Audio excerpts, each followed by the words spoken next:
What's going on, everybody? Welcome to the WrestlePurists podcast. I'm joined today by backup Hangman, Chris, and AO, who is definitely not the same AO as you may be familiar with. This is a new recruit for WrestlePurists. And, hey, free the last big AO. He's a fucking political prisoner of Twitter, bro. I don't know who the last guy is. Shout out to that nigga though, bro. That nigga was mad paid, mad tall, mad handsome, son. Got mad bitches, all that shit. Shout out to that nigga. Shout out to him. Free him up. But yo, welcome to the WrestlePurists podcast. We're gonna talk some wrestling news, the Triple H, Tony Khan war that is starting now. We're gonna talk a bit of AEW Dynamite. But yeah, man, I'm gonna be polite brick and ask my friends how they're doing. So I'll start with you, backup man. How you doing today, bro?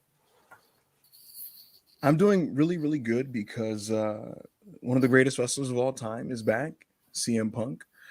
And I'm happy because pro wrestling is back. So since pro wrestling is back, I'm a happy camper, and I'm looking forward to discussing him and all the other topics coming up with Chris and this fraudulent AO, who's almost a bigger fraud than the original AO. So yeah, I actually heard that Chicago Phil came back last night. I turned it off. Damn, that's crazy. There's nothing that could possibly happen that's interesting after the main event. And then I go to Twitter, I see CM Punk came back, Chicago Phil. Yeah, and I was right. Nothing interesting did happen after the main event. It's crazy. Yeah, but again, I'm really happy that CM Punk is back. Certain people are going to get their pop next week when Tyson Smith returns, and I'm happy for those people. But in the interim, the actual superstar of the industry is back, and that's CM Punk, and I'm really looking forward to seeing him and Moxie face, and I think it's going to be great. I'm very excited. A lot of things have happened over the last week. It's been a very, very interesting period, Monty. I think this is the most interesting period for wrestling in a few months. Things are very lively right now. A lot of these companies are trying to get better in their own way, in the ways that they believe will improve their products, certainly. And it's made for a lot of interesting banter and discourse and stuff like that. So it's just been very fun and interesting to monitor. The tweets have been hilarious. And so I'm very excited to just get into all that with Chris and Monty and this fake AO. Nice to know. But we've got Chris returning as well. Feels like it's been a minute too long since he was on one of these. But yeah, man. How you doing, Chris? I'm fine. I was supposed to be on last week, but something came up, so I just couldn't. But I'm just here to be unbiased and just love pro wrestling. All of it. Yeah, that's what we do here, we love all pro wrestling. There's definitely Chris was just watching main event before we went live. Actually, that's how much he loves pro wrestling. There's no agendas around here. I wish we didn't have to do the pod right now because I'd be catching Thursday Night Impact. But absolutely. Chris, what do you think of T-Bar versus Ali on main event? Yeah, I'm looking forward to talking about wrestling today. Like a robot. Yeah. Hey, man, Monty, it's been a very eventful. Monty's been a really eventful couple days, including today. We actually got some news even before we went live. Talk to me, man. What's going on in the world of wrestling, man? What's going on? Well, there's a lot going on. There's the Bray Wyatt news. We can start with that. Oh boy, Bray Wyatt. There's Gargano news. Yeah. There's news surrounding injuries like Chris Statlander, Adam Cole not being medically cleared, and just general a lot of movement going on with. It's like draft picks, transfers. Who's going where, Feels like all that sort of stuff. But I kind of give it to you with what you want to start with, really. Sure. Then if I may have the floor, then kind of what I want to get into, guys, is this ongoing public battle, perception battle, discourse war, whatever you want to call it, between Tony Khan and Paul Levesque, because I just think it's so fascinating, because when it's Tony versus Vince, it's no fun because one, the quality gap between the shows is like super, super, super big. But even beyond that, Vince doesn't pay attention to social media, and he doesn't make fan-friendly decisions when it comes to roster moves. Nor does he do the kind of pop the crowd hype monger things on the shows like surprises and stuff. He just does whatever he wants, and he does it in his own little vacuum, in his own bubble, and there's no kind of intersection, and it's just boring, right? When it's Khan and Hunter, it's more interesting for this reason. When they went at it, when it was Wednesday night, the Wednesday Night War, Tony's show was ultimately a better show and a more successfully performing show. But what was interesting was that they kind of were in a similar sandbox, and they kind of like the same types of wrestlers. Triple H likes good pro wrestlers, as does Tony Khan. So they're going to be in competition for signing guys like this. And Hunter is certainly more competent than a Vince McMahon. And so, the gap wasn't as wide. And so it was just really funny to just, like you guys all remember, like it was very toxic, but it was also funny to just see the tweets and, the rating stuff and all that kind of stuff, right? Now we fast forward to 2022, and it's a much, much bigger scale thing. AEW is a bigger promotion than they were 3 years ago. They're a much more talented and deeper promotion when it comes to the roster. Triple H now, he's heading the whole ship. It's not just small time NXT, it's Raw and SmackDown. So it's much more interesting in that stance. And like I said, they're in competition for talent. Tony has a lot of the great wrestlers locked up right now. So, there's not much in that direction, but there's still a couple guys on the horizon in free agency. And so it's just really interesting to see who's going to get who. And seeing these guys kind of play their cards week after week is really, really interesting. Hunter, he brought back Io Sky and Dakota Kai, and he brought back Bailey. And that did feel like a big, 1-2 punch. And, again, in the discourse war, as you will, and perception battle, the next day it really did feel like, oh man, like he kind of made a big statement. That was a genuine statement. And if you remember, Monty, that week we had all those Fightful reports about like people's perception of Triple H, and the backstage reaction to Triple H, and the boys being happy, and people in AEW's reaction and all that kind of stuff. And so it kind of seemed like things were favorably in his direction. He followed this up by bringing back Karrion Kross and Dexter Lumis. And then that,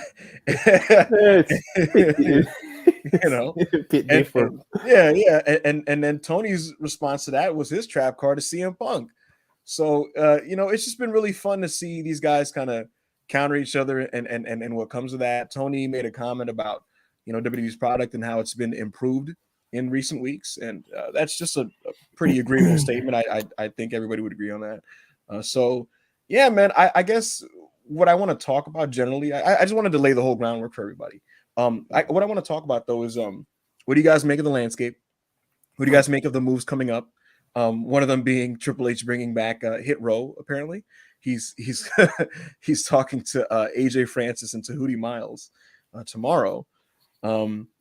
What do you guys make of that? What do you guys make of the you guys make of the belief that Bray Wyatt is on the horizon, as well as Johnny Gargano, who Shawn Michaels has been tasked with bringing back? The Johnny conversation, that's a different conversation.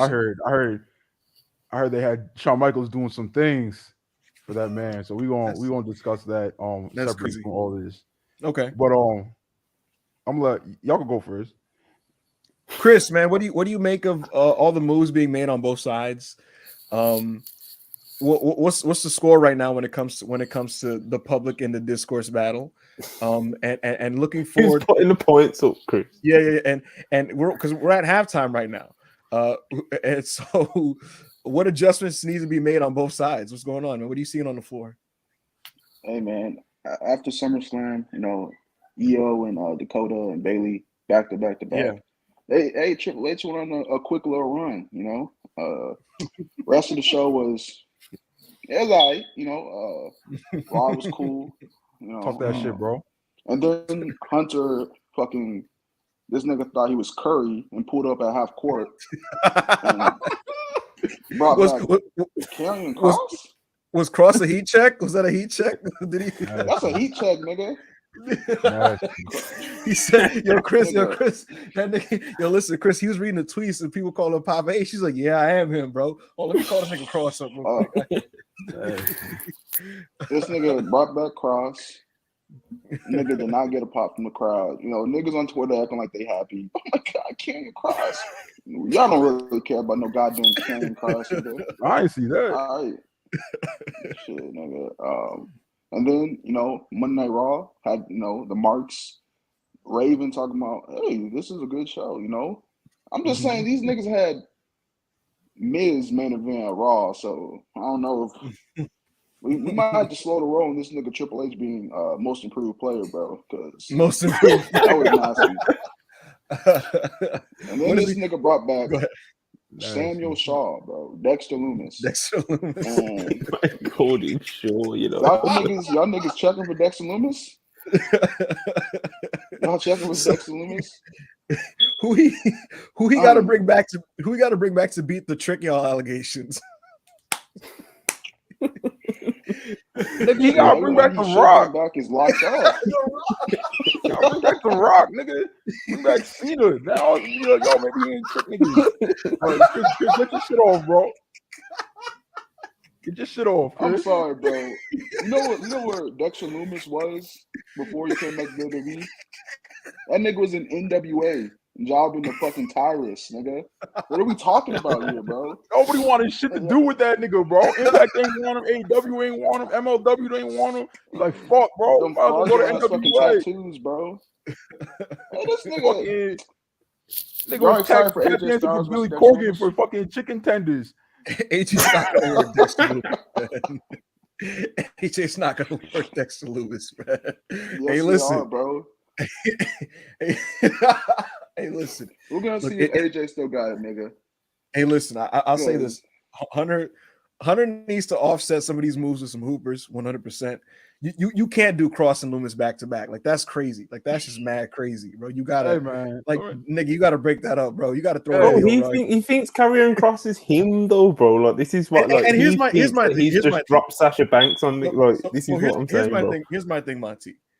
You know, I know niggas get their jokes off the Cross. Like, people get their jokes off, and it was funny. It was objectively very nasty to throw him in the middle of a Roman Reigns and Drew McIntyre segment in the main event of the show. That's mad crazy. But you can at least argue that, at least in Triple H world, Cross is like a main event star, allegedly. Lumis is crazy. Like dedicating a show to a mystery angle, and then the mystery is Lumis is crazy. To me, I maintain that that's just a lead up to Gargano. But it's still crazy, you know. In the perception battle, it's like you gave us back-to-back Cross and Lumis. That's dirty.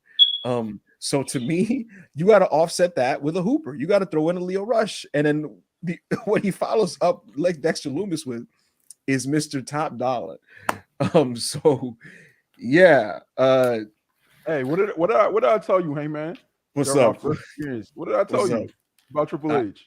What did you say about Triple H? I said Triple H trick y'all, bro. This nigga Tony Khan. This nigga Tony Khan is beating Triple H's ass, bro. This nigga need to call some real hoopers. He's not, bro. This nigga needs to call Ben Carter. He needs to call up Mello. He needs to call Roddy, bro. Like, hire back fucking Nash Carter or something. Put back MSK, bro.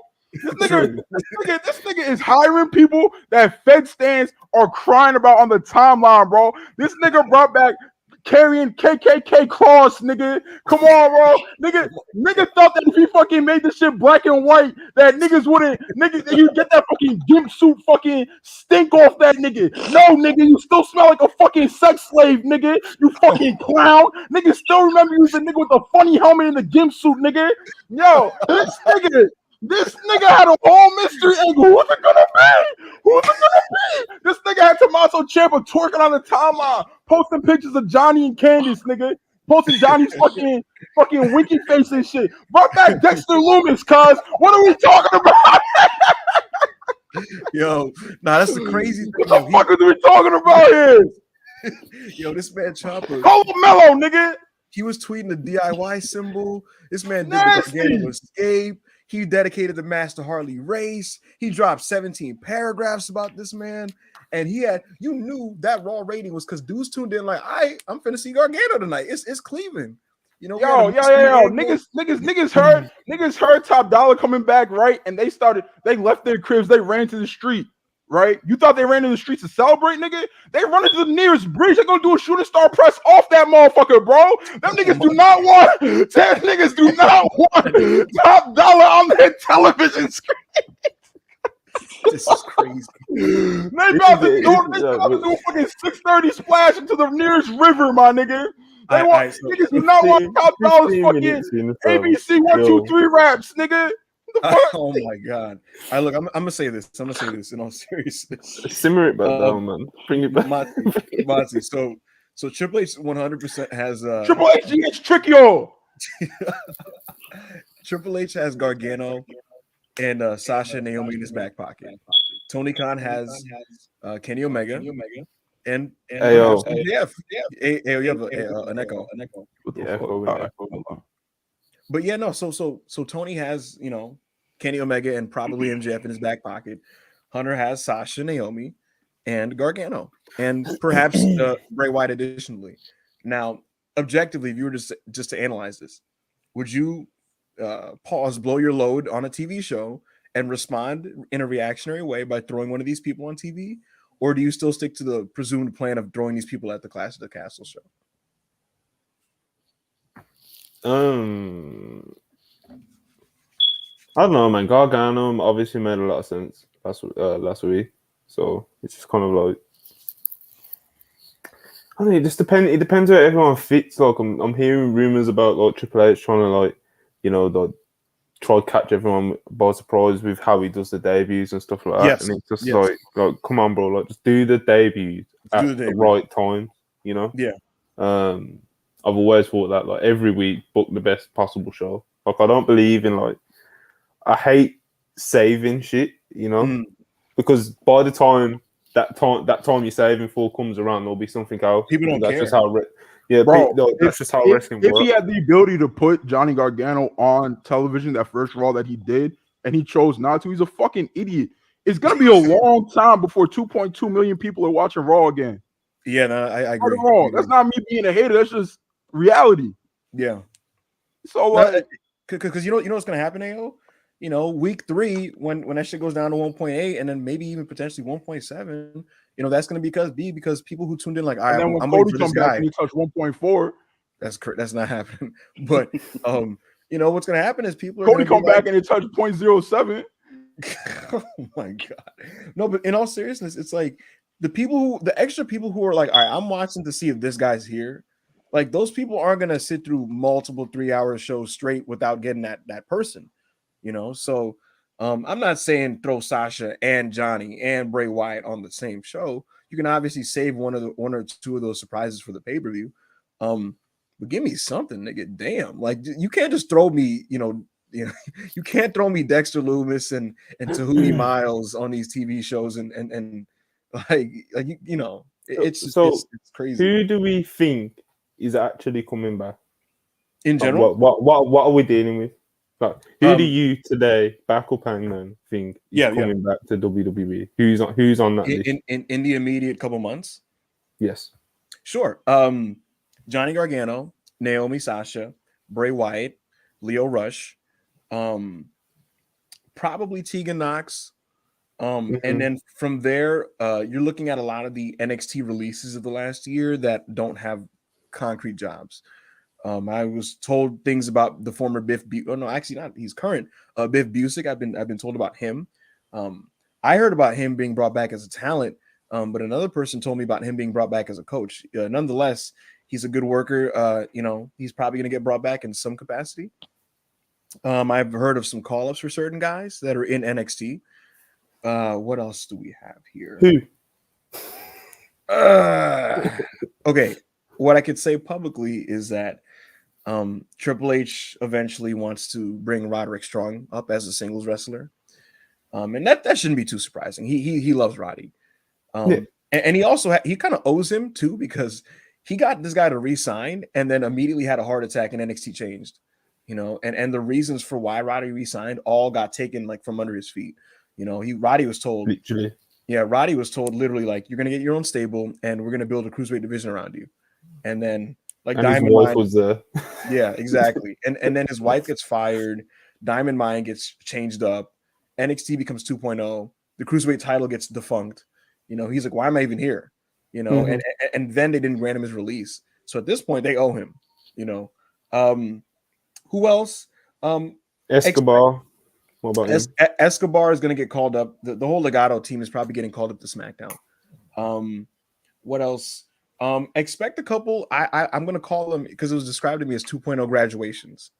So you can just kind of do the math there when it comes to just key 2.0 people that are going to be brought up. The thing is, I have a feeling that some of the graduations are going to be saved until they can replace them with certain guys, which is why, look, Hunter is not done signing. It was made clear to me that this period is going to be an aggressive signing period for him, because he kind of wants his rosters overall finalized come like mid-September, because once he has all the kind of groupings of talent that he wants, he's going to then delegate which ones he wants on Raw, SmackDown, and NXT. And he'll be able to do that in September, because after Clash of the Castle and the Peacock special for NXT, then he'll be able to do the draft. So that's how it was meant. That's how it was explained to me. And again, look, bringing back your former NXT guys, I understand that, because it's like, they're your guys and you don't want to waste your efforts. And most of them are good. Most of them are good. Like Dakota Kai is good. Io Shirai is great. These are talented people. Are some of them kind of, not the best? Sure. But I do hope, just purely as a fan, that, along with these people are the Leo Rushes of the world, and, some of those types of guys. So I guess that's the best way I can answer your question. Interesting. Mm-hmm. Yeah, it's gonna be a very fun period. You say anything about Bray or Braun? Okay, so the CYN boys are like the top CYN boys are wanted, and in regards to Bray Wyatt, the expectation is just that he's gonna be back.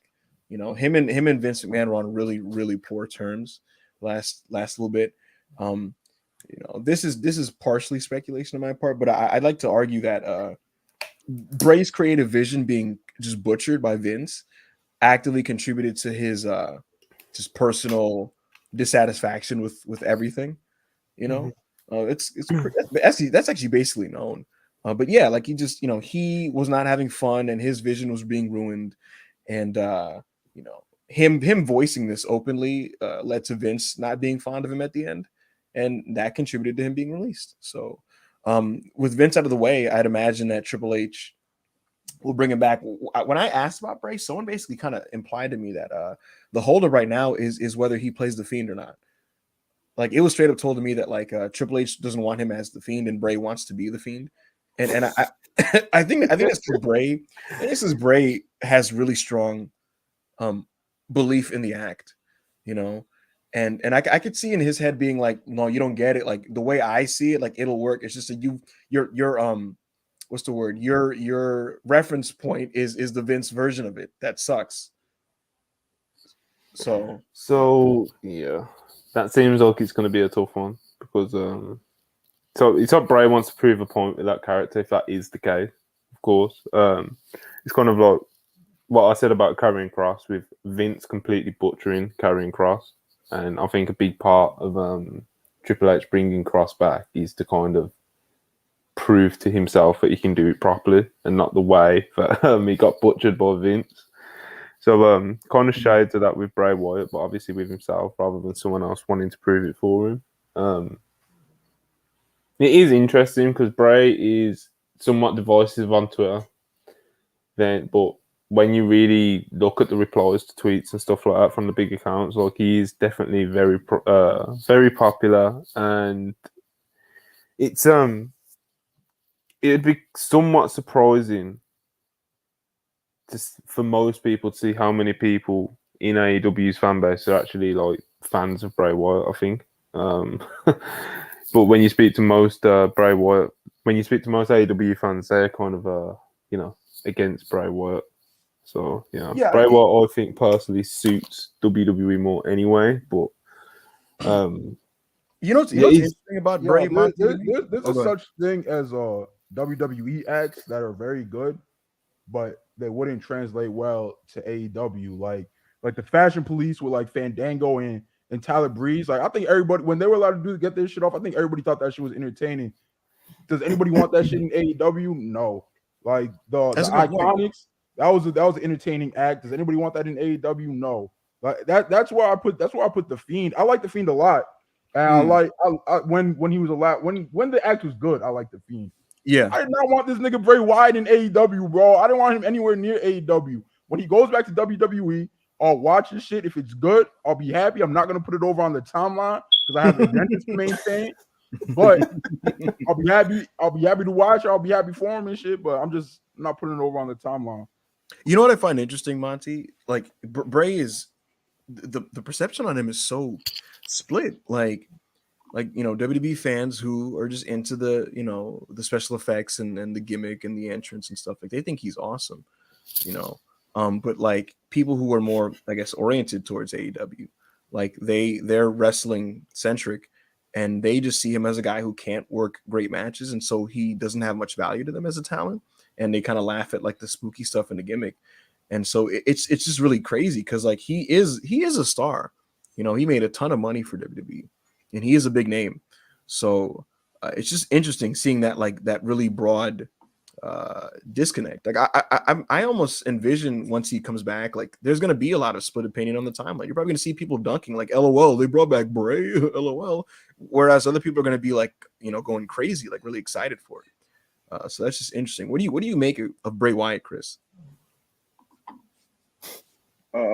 I like Bray Wyatt a lot. I like him as a person. He seems like a really cool person. Me personally, bro, I never fucked with the Fiend, bro. I like Swamp fucking boss leader Bray Wyatt way more than the Fiend, bro. Like, really, he was doing those weird ass promos that made no sense and went nowhere. Mm-hmm. But like, I think, like, I was talking to Monty about this before we started. Like, with the Fiend, some shit just doesn't make sense. Like, why is the Fiend like obeying wrestling rules when he's a fucking demon from hell? Why does he have a match card? Why does this nigga have entrance music when he's a demon from hell? It's like, I don't understand it. And then the matches were just stinky, other than the Bryan matches. And like the Alexa stuff was god awful. I don't know, bro. I like Wyatt family. Wyatt. If they go back to that, I don't know, shit, something like that. Chris, you bring up a good. I'm not gonna watch it. You bring up a good point, Chris, because like this is the thing with supernatural gimmicks in wrestling. It's like, you can, there's a line to toe where a guy is just kind of a weird off kilter guy, but ultimately he's still a professional wrestler who just happens to be kind of, I guess, weird, so to speak. And then you cross the line and you get these people who are like supernatural beings with powers that just choose to, I guess, ply their craft in a professional wrestling setting. And it's like, why? If you want to take over the world, why don't you do that? If you want to control the masses, why don't you do that in the real world? Why do you do it in a pro wrestling setting? Like, what's your aim in a pro wrestling match? It's a good point. It's why like Undertaker should have never worked as a gimmick, because like it's so preposterous, but he just pulled it off. But a lot of people who followed him in similar lanes just don't work. And it's also why Aleister Black's stable and Aleister Black in general, like it was such a tricky line to toe. And I was really worried, like, oh man, I hope they don't just have like straight up magical powers. It's going to be really just weird. And they kind of delved away from it a little bit. And I think they've reached a good line now, the House of Black. So it's just interesting to talk about. Like Bray is such a polarizing wrestling figure. And there's people who like versions of him, but not every version of him, and people who just think he always sucked. I'm closer to Chris in that I prefer Swamp Leader, Cult Leader Bray. The problem with that Bray, the reason why he had to change was that he was booked like garbage. He had no credibility. He kind of had to change his gimmick because like the Bray Wyatt in that version he lost all his value, And the Fiend was super cool to me at first when he debuted with the mask and everything. But even with that, it's like by the time we got to Seth Rollins, in the Hell in a Cell, like it was just like, what are we doing here? He just got so preposterous and mishandled pretty quickly. But it'll be cool to see him back. I also like Bray, like on a, I don't know him personally, but obviously, but he seems like a good guy, and he seems like he's kind of had a. I was about to ask Chris. I was like, yo, that's your man's, bro. Yeah, no. As a person. No, but in all seriousness, it seems like he's had a rough go the last year and a half. So if he gets to do what makes him happy in a setting where he doesn't have to deal with Vince McMahon, I'm happy for him. So I guess moving on from that.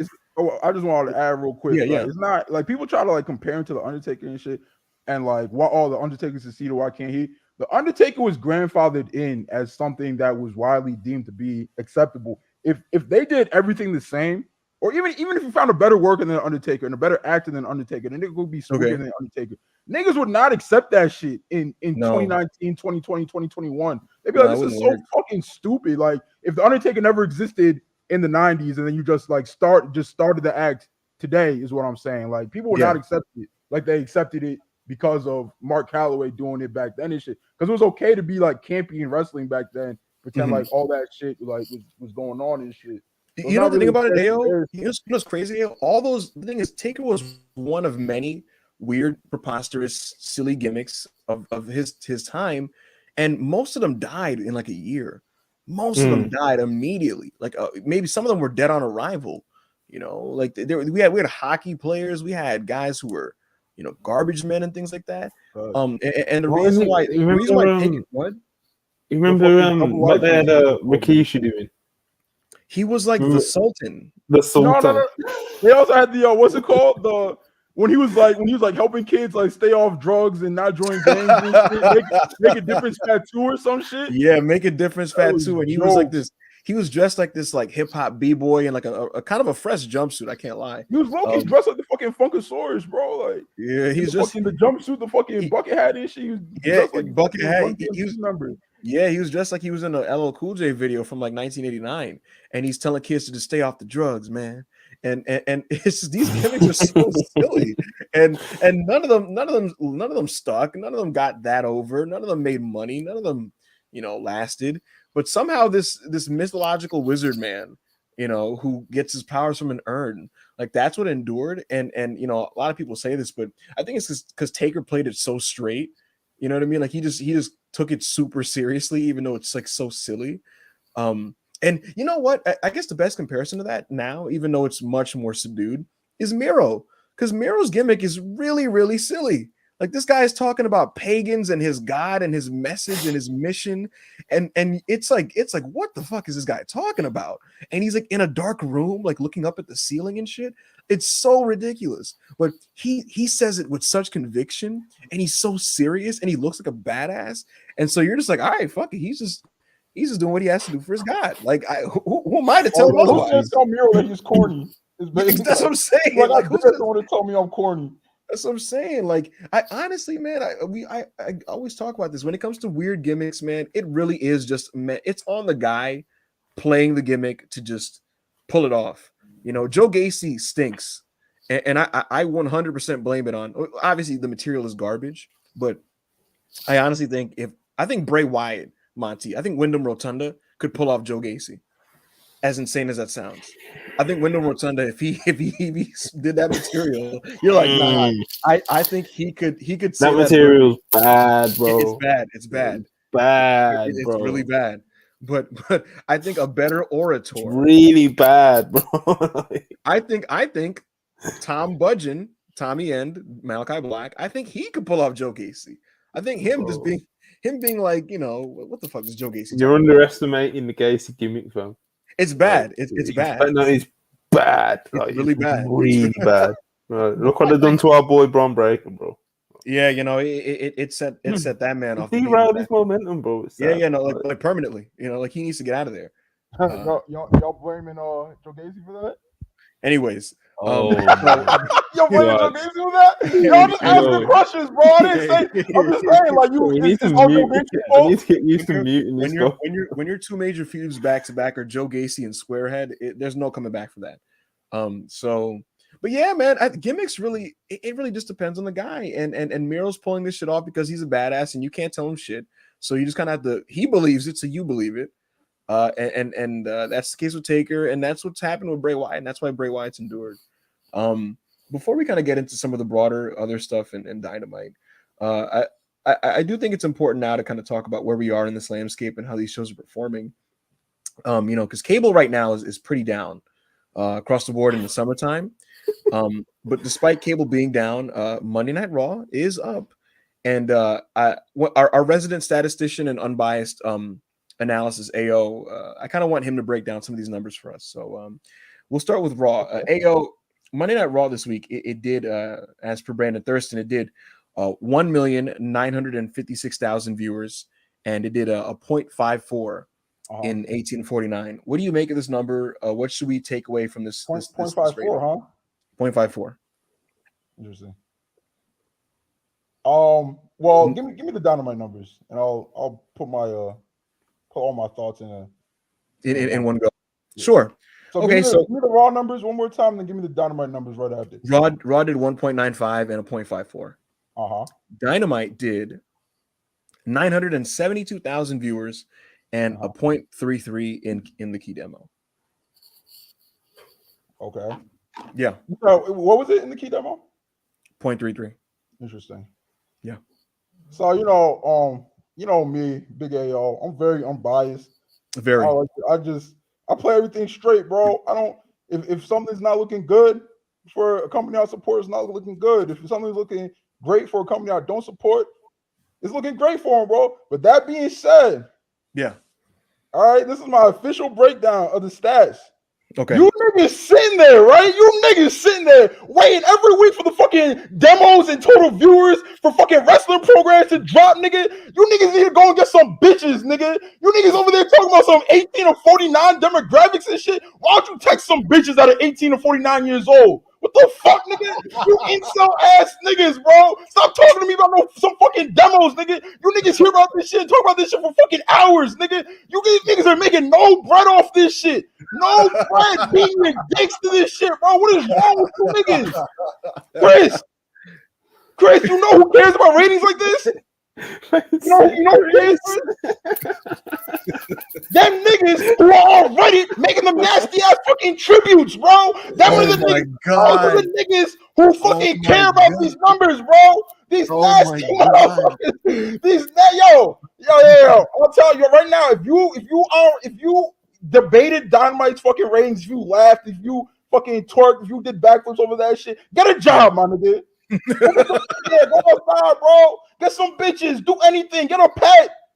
Stop it. Stop talking about numbers in your fucking room full of fucking piss-filled bottles and empty Domino's boxes, my nigga.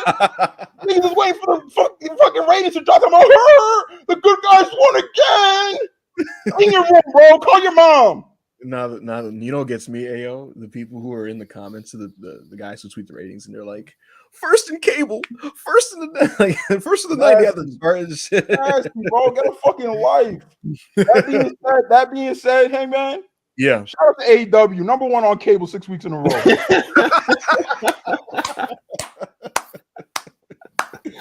What are your thoughts on the Battle of the Belts numbers and the point 12 that they did?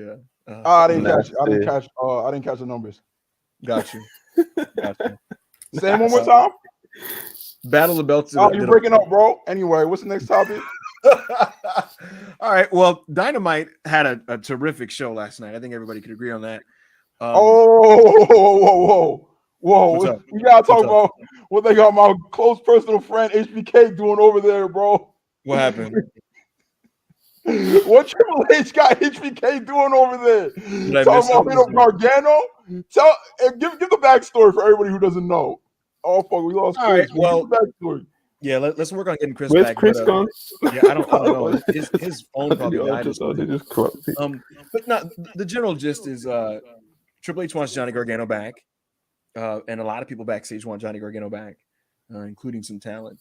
And so Triple H decided to task Shawn Michaels specifically with the job of bringing Johnny back. And so what does that entail? What does that mean? What are the specifics? Who knows? We just know that Shawn has been tasked with bringing Johnny Gargano back to WWE.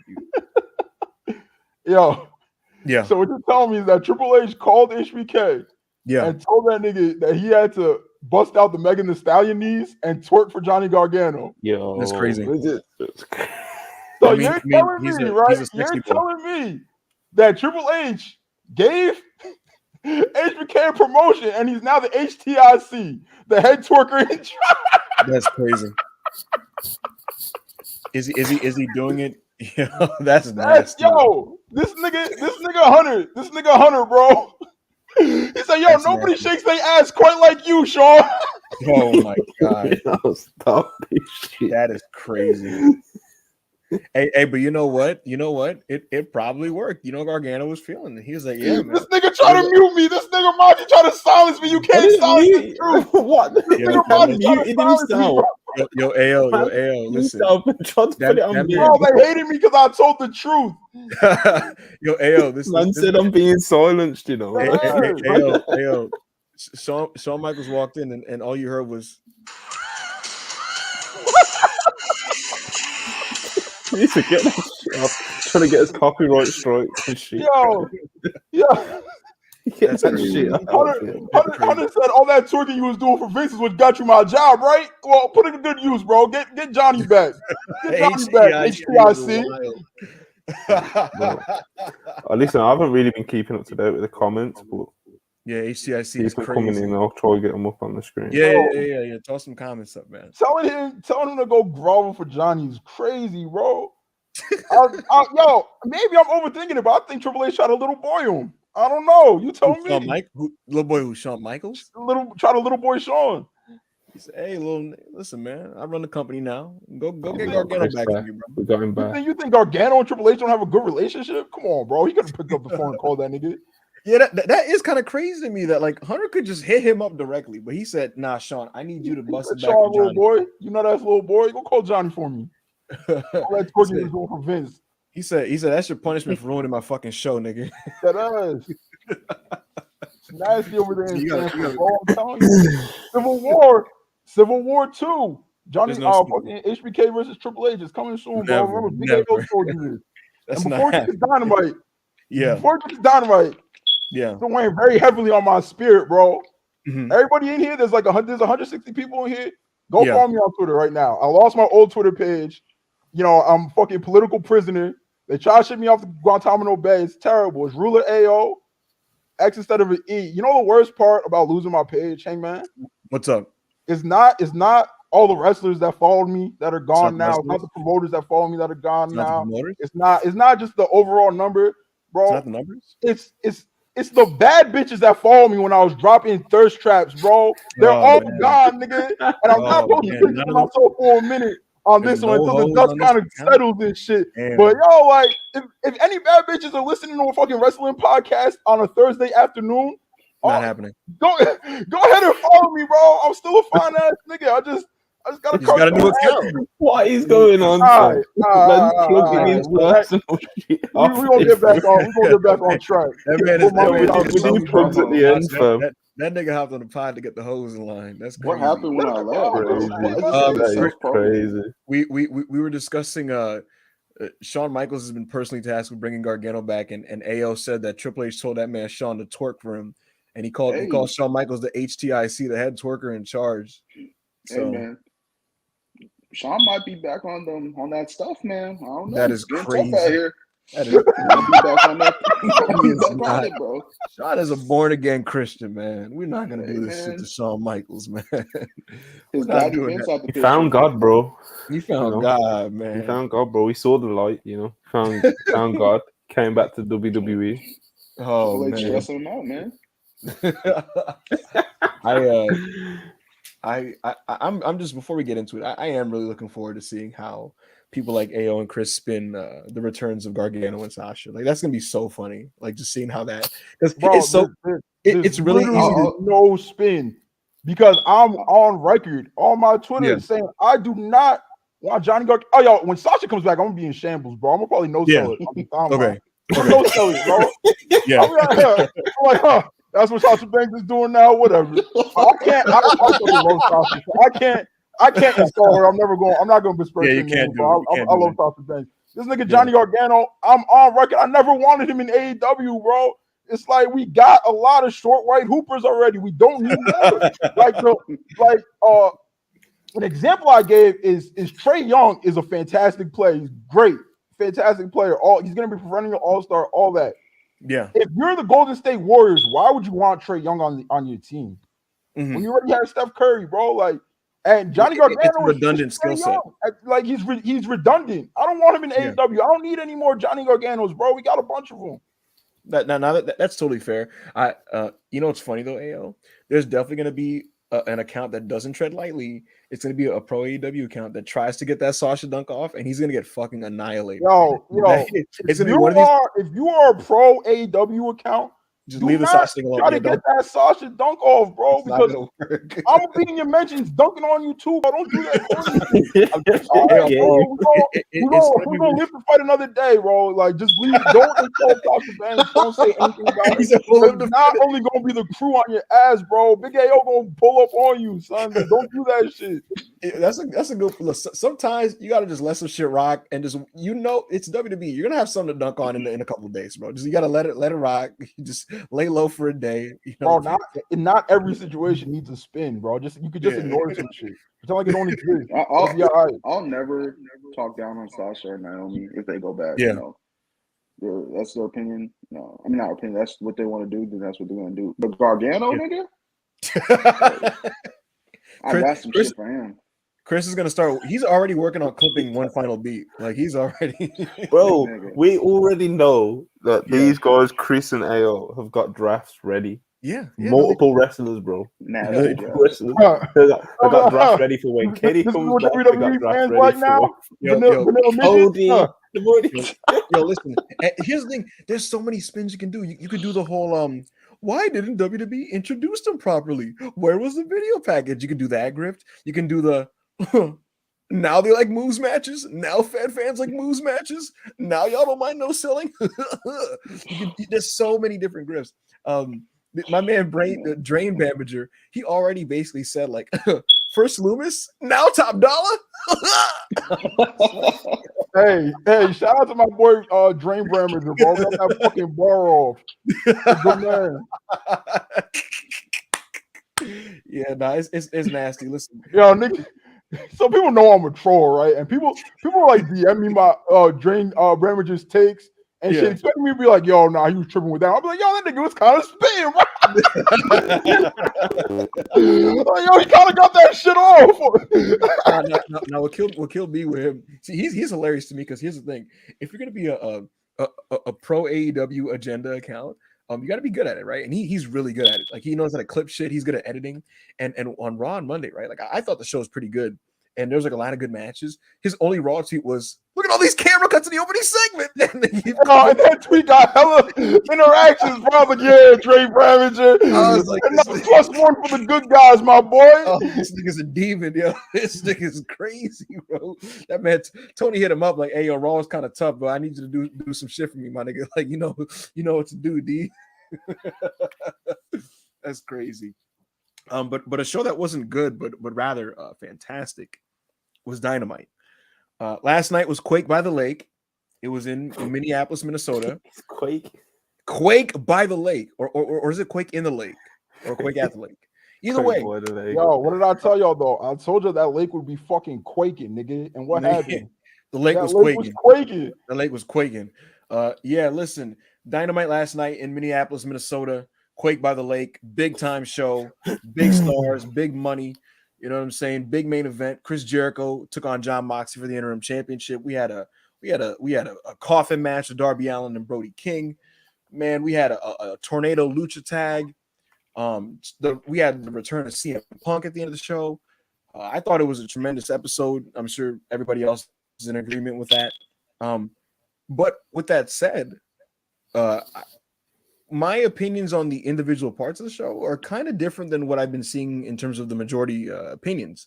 Like I was scrolling through the group chat when I was catching up with the show, and I have differing opinions on the matches individually. So it's going to be interesting to get into. What did you think of Dynamite, Chris?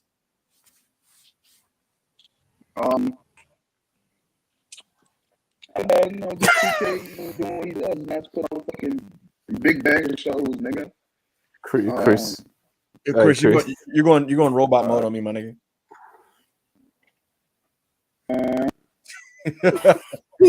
This man sounds like a vacuum.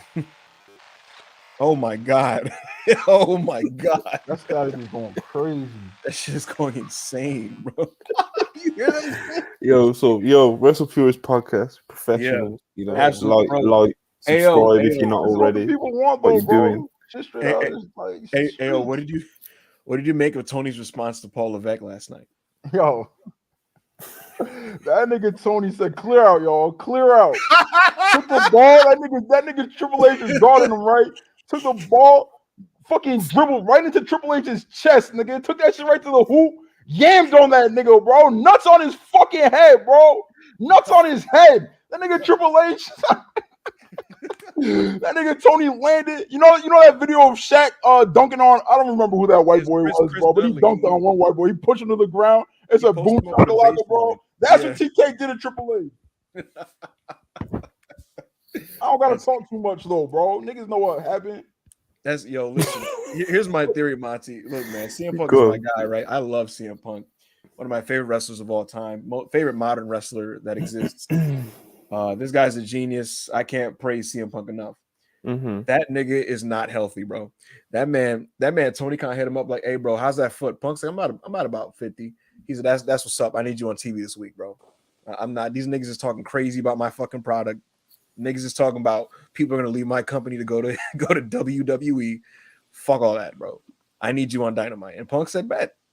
Listen, here's the thing about Punk. You know, he's remodeled his image as a good guy and as a a more, I don't want to use the word mature because he was never immature, but Punk was always kind of a bit abrasive and prickly. Punk now is a bit changed in that way, but ultimately Punk is always going to be an elite hater, and his number one op in the wrestling business is Paul Levesque. So if Punk can assist in dunking on Paul Levesque, he will dunk on Paul Levesque. So showing up to Dynamite with a 75% foot, to help AEW out, he's gonna do it. So that's kind of my thing on that. I thought the show was really strong. The opener of the show was Darby Allin versus Brody King in a coffin match, and this match started off hot and heavy. This man Brody King had the face paint. He bladed immediately when Darby hit him in the face with a spiked skateboard. That visual, seconds into the match, 30 seconds into the match, bro, into the show, mad energy in the building. The visual was sick, man. He had like the white paint and then the blood kind of streaking over it. It looked so dope to me. Like just the visuals of the whole match it was so like gothic and spooky and like macabre. Like him and Darby with the face paint and the casket, and it was very Tim Burton. Like it was like a live action like Tim Burton wrestling match. It was really cool. This was actually my favorite match of the night. The Darby Allin and Brody have such a great dynamic. I think both of them have an amazing handle of their skill set, their body, and what they're able to do. Like Brody King is tremendous at being a big man. I'm not gonna say he's Walter at his peak level, but he's similar in that like he knows how to use his size, his body, the chops, the slaps, and everything. He's straight up, I think, one of the best big man wrestlers in the world right now, and severely underrated. Like I'm glad he's able to showcase his skill as a singles wrestler, because when AEW brought him in just to be as part of the trio, like I think some people who maybe weren't familiar with his prior work saw him as just like a grunt for Aleister Black, but he's more than that, man. He's like a really, really good singles wrestler. And then you have Darby Allin, who's to me like one of the most consistent AEW wrestlers ever. Like I've never seen a match from Darby that I didn't think was at least good.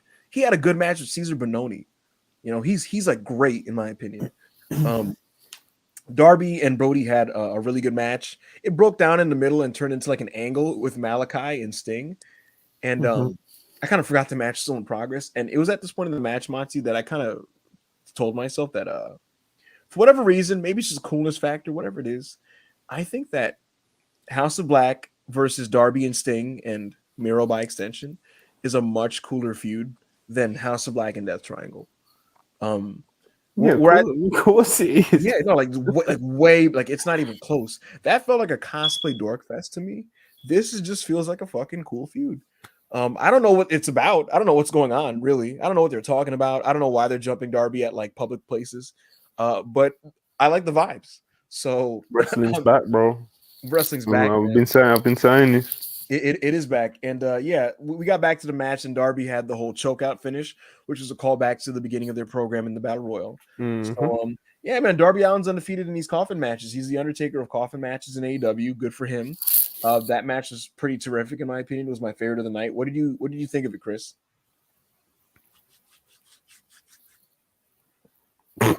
Okay. Ayo, what did you think of the coffin match?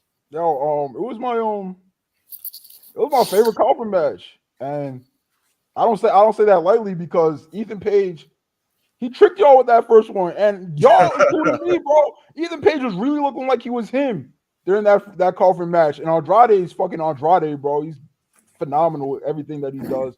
That was an awesome match, but like, I didn't know like Brody King. I saw a couple of Brody King indie matches. I wasn't watching Pandemic Ring of Honor when he was like getting a push or whatever. I saw a couple like indie matches, and I was just like, yeah, he's a good big man who works. I was happy for him to come into AEW and be a heater or a stooge or whatever. It's like, nah, bro, that nigga's really a hooper, bro, and he really belongs. And he really he never looks out of place. Like he never just looks like, oh, he's here because he's big and he's tattooed and he's Darby's friend and fucking Tommy N likes him and shit. So they're like, yeah, come on. So he's a phenomenal wrestler. That match was awesome, bro. I liked it a lot, bro. Hey, I'm gonna say this straight up. Brody King, unless I'm forgetting somebody, he's the best big man worker in AEW. You might be right. I think he's the best big man worker in AEW. Comfortably, bro. Comfortably. In general, like outside of Brock Lesnar, I don't know who's better right now. Brock wrestles twice a year, bro. Like, you know, out of the big. I mean, that's back to the conversation. Do you consider Roman a Haas conversation? No. Brody King's better than Roman in ring, bell to bell. Roman's not a. I know he's whatever 6'3", 270, whatever he is, but he's not like a big guy, you know. Yes, it's hard to explain, but he's not a Haas worker. He is a big guy, technically, like literally in the sense, but he's not, you know. It's like when we was talking earlier in the chat when Chris said Kenta Kobashi. I was like, yeah, he's big, like he's 250 pounds, but he's 6'1", like he's not, you know, he's not 6'7" or 300 pounds, or like he's not a big guy, you know. So yeah, Roman, I wouldn't class Roman as like a big guy, like he's on. Plus Monty, to me, you know, Walter from a year ago, absolutely better than Brody King. Is Gunther right now better than Brody King? I wouldn't say so. No, you know. So I don't know, man. It's all about opportunity, isn't it? When you're on the main roster. So yeah. I hope that Gunther gets a total defense on Clash of Castle. He will, and he's probably facing Sheamus. Spoiler. My brother. That's a hanger select report right there. I got my 4.25 stars ready for that one. Yeah, that is going to be great, and AO is going to have to be quiet about that on the timeline. It's going to be a cute little match. Probably hit 2.5. Oh, bro, don't even listen. I'm all for agendas. Yeah. You know? Oh, what agenda! I've never presented an agenda before in my life. Everything that I say is objective truth. It's gonna be a cute little match, bro. You could probably hit 2 3/4 type shit. Nasty. This is why Chris leaves. This nasty business going on. This one, Sheamus and Gunther. That's going off, bro. It's gonna be crazy. That's going off. Where do you guys think this program leads, and what's gonna happen? Because Death Triangle is in the bracket for the Trios tournament, but their storyline is with Darby Allin and Sting, and Miro. So are we just gonna take a break from the storyline, or are they gonna get eliminated from the tournament and face them at the pay-per-view? Like, what's gonna happen here? Real quick, I was just scrolling the timeline while you were speaking. Mike Johnson of Pro Wrestling Insider low-key corroborated your report of Top Dollar is 100% going to be at SmackDown tomorrow, and Hit Row's coming as well. He said that Ashanti the Adonis is going to be there, but no word on B-Fab. So just This nigga Hangman actually has good sources. I told you guys. Well, yeah. Can y'all hear me? Yeah, we can hear you, bro. Yeah. How does this happen, bro? I'm on this podcast and with 3 guys here. I know you're only one with a camera. Like, it's we nearly got 1,000 subscribers, man. You're surrounded by Abbeys. It's hilarious. Bro, I don't know. You're surrounded by Abbeys. Yeah, let's talk Dynamite, man. Look, I just sound like a crazy person. Did I miss anything? Not really. I was just kind of saying that, like, at this point, Brody King might be the best big American big man in wrestling. That's not Brock Lesnar. Like he's really fucking great. He's way better than Wardlow. To be honest, as a wrestler, he clears him. You know, is he better? I don't know. In America, yeah, but in Japan, you've got Cobb. I think he's better than Jeff Cobb right now. Brody's better than Cobb. He's better than I think. Listen, bro. Here's my thing. I think actually Cobb at his peak is equal to what Brody is right now, which was about a year and a half ago, maybe. I don't know, man. Cobb's a beast, bro. The thing is, I think booking hasn't done him too many favors. He's gained some weight back. He shaved his beard so he doesn't look as cool.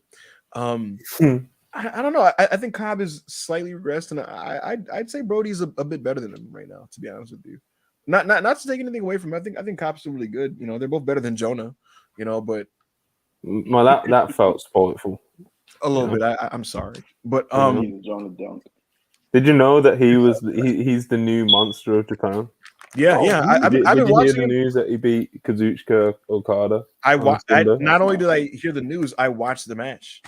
Put some respect on it got good in the final 5 minutes. Name. Australian Vader. That final 4 minutes. You say he got good in the final 4. You say he got good in the final 4 minutes, bro. We got crazy in that final 4 minutes. Yeah, they had the crowd gasping, bro. If I had Jonah in my promotion and I was booking him, I would just say, listen, what you do in those last 6 minutes of matches, just open the bell with that and like don't do anything else. Like I would literally Brock Lesnar him in that. Like I just go straight to the big moves and do nothing else. You don't have to do a feeling out process. You don't have to do a control section, especially if you're not good at it. You know what I mean? Yeah, I don't need to see you slowly kind of trotting up and down, huffing and puffing, doing like clubbing blows to someone's back if you're not great at it. You know? If I had a promotion, 90% of more matches would be guys like Jonah winning squashes. So, you know, Karrion Kross would be your champion. So, nah, I'm not. That's Freddie Prinze Jr., bro. Nah, Freddie Prinze Jr. We love Freddie Prinze Jr. I did not want to know what Freddie Prinze Jr. was cooking. The only time I pay attention to Freddie Prinze Jr. is when he's exposing somebody. No. We're not doing Freddie like that, man. We're not doing Freddie like that. No, I know what they are. We love Freddie over here, man. There's certain guys that Twitter only fucks with when they're exposing the Fed. That ass, bro. When Freddie Prinze exposing the Fed, I'm like, yo, why wouldn't you want to know what Freddie Prinze has to say? Big Screen Actors Guild, bro. He's a lifelong fan doing this shit out of the kindness of his heart, bro. He doesn't need the money. He's rich. And fucking when Freddie's saying some shit I don't want to hear, bro, I'm like, nigga, what the fuck you know, you fucking mark.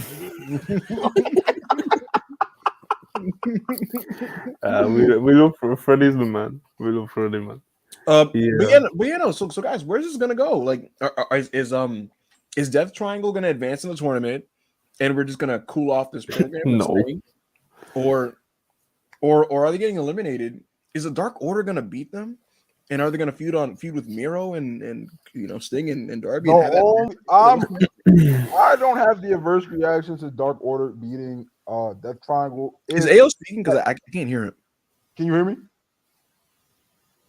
How can you not hear him? I can't hear anybody. You can't hear anybody. That's problematic. Can you guys hear me? We can hear you. Okay. Now I can hear everybody. I'm sorry.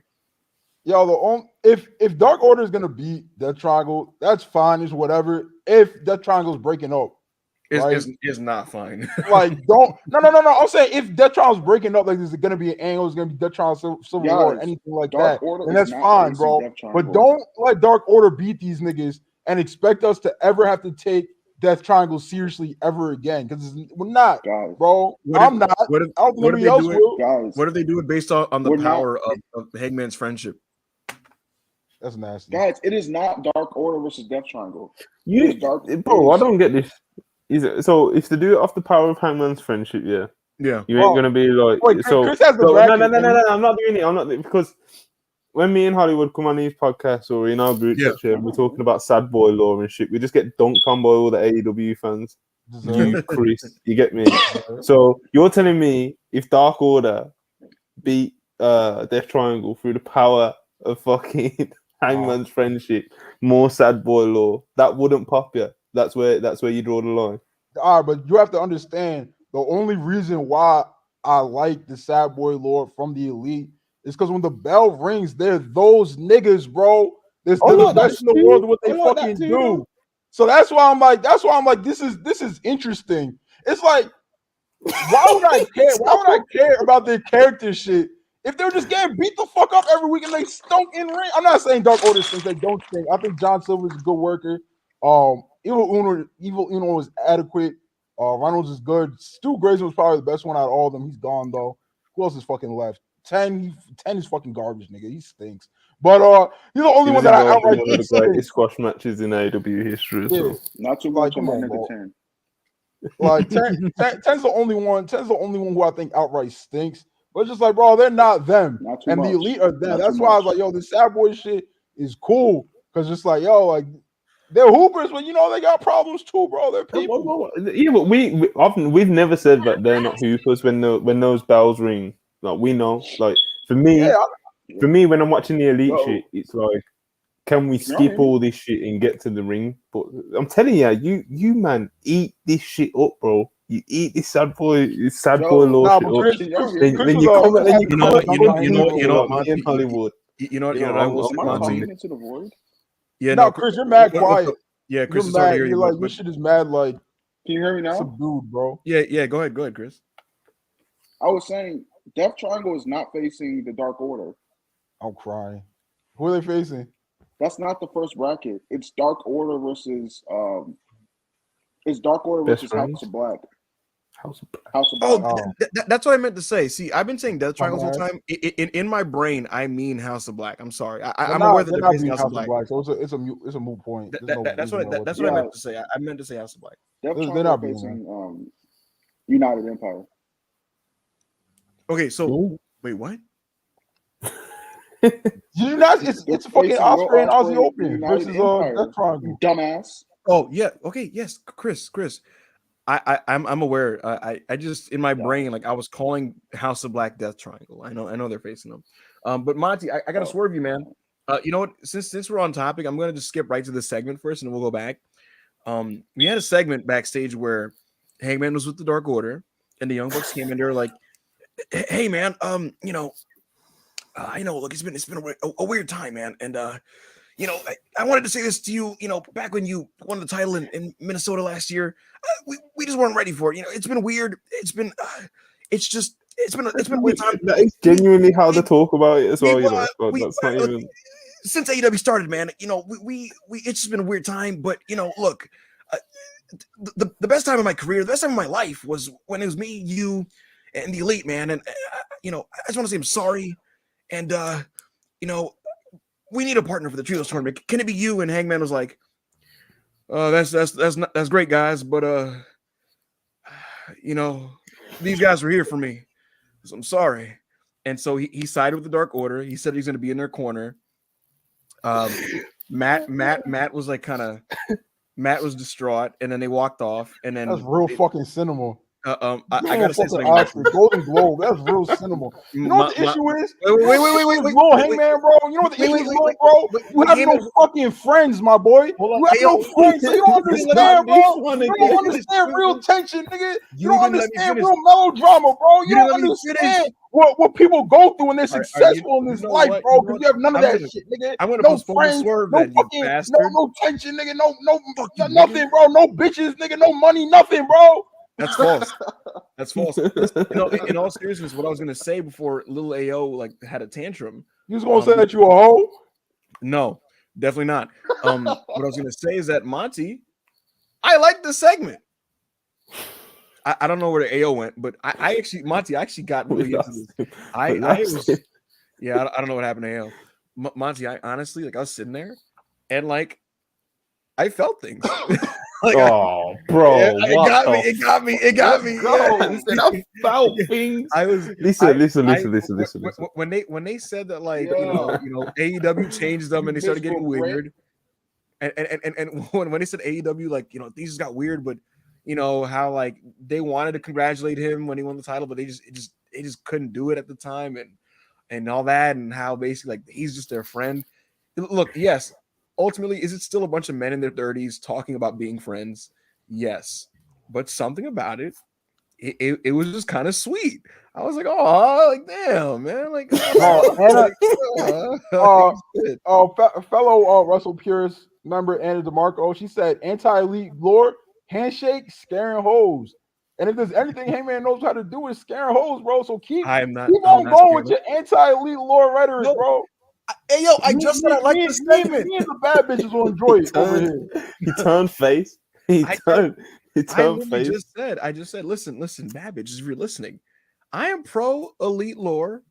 I thought this week's segment was good. It got me. I felt things, man. Like, I was like, yo, this is really. I'll be real, yeah.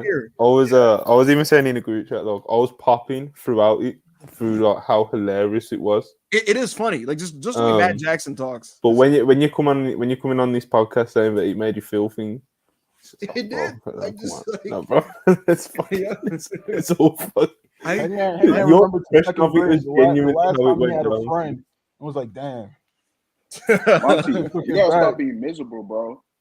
Now, here's the Monty. You live in the UK. You know what's gonna happen next week, Monty? Heyman's gonna walk into to Nick and Matt and say, "Hey, Matt, Nick, I thought about what you guys said to me last week, and it has been a weird time, but I do value our friendship, and if y'all still need a partner, I am here for you." And Nick and Matt's like, that's great you said that, man, but we already found that's fucking cinema, nigga. That's real cinema. We already, that's real cinema. What are we talking about? And then out from the room emerges Kenny Omega, and he's gonna look at Hangman, and they're gonna be awkward, and isn't like, Hanger, hey, and Hangman's gonna be like, Kenny, and they're just gonna walk away, and it's gonna be awkward. Yes, sir. Streets need that. Brandon Cutler's gonna be like, you man, come on here, yeah, and just fucking lie to me, bro. Elite. Yo, at least I can come on here, yeah. I can come on here and keep it 100% real, unbiased, yeah, and say, yo, the elite Hangman Omega booked next level workers, bro. When that bell rings, no one even better actors and storytellers. Yo, when it comes to these, even better actors and storytellers. Elite sad boys. Yeah, saying it, man. Super kick party. Super kick.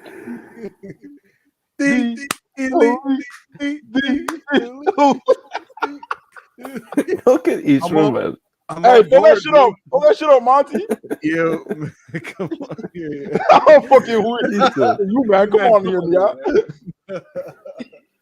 This man Monty said, I don't need this shit, man. The man them is moving wassy, bro. Man them moving crazy, bro. This is a matting here. It's a matting blood.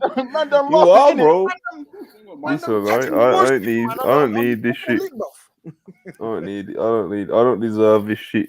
Being honest, keeping it real. If man don't get that act together, man gonna get kicked off the podcast, yeah. Exactly. I'm telling you, next week, big man thing, yeah, big man thing. Kenny Omega's a madman, bro. This isn't even good, bro. Like, you got Hollywood sounding Jamaican or some shit, bro. Like, what the fuck?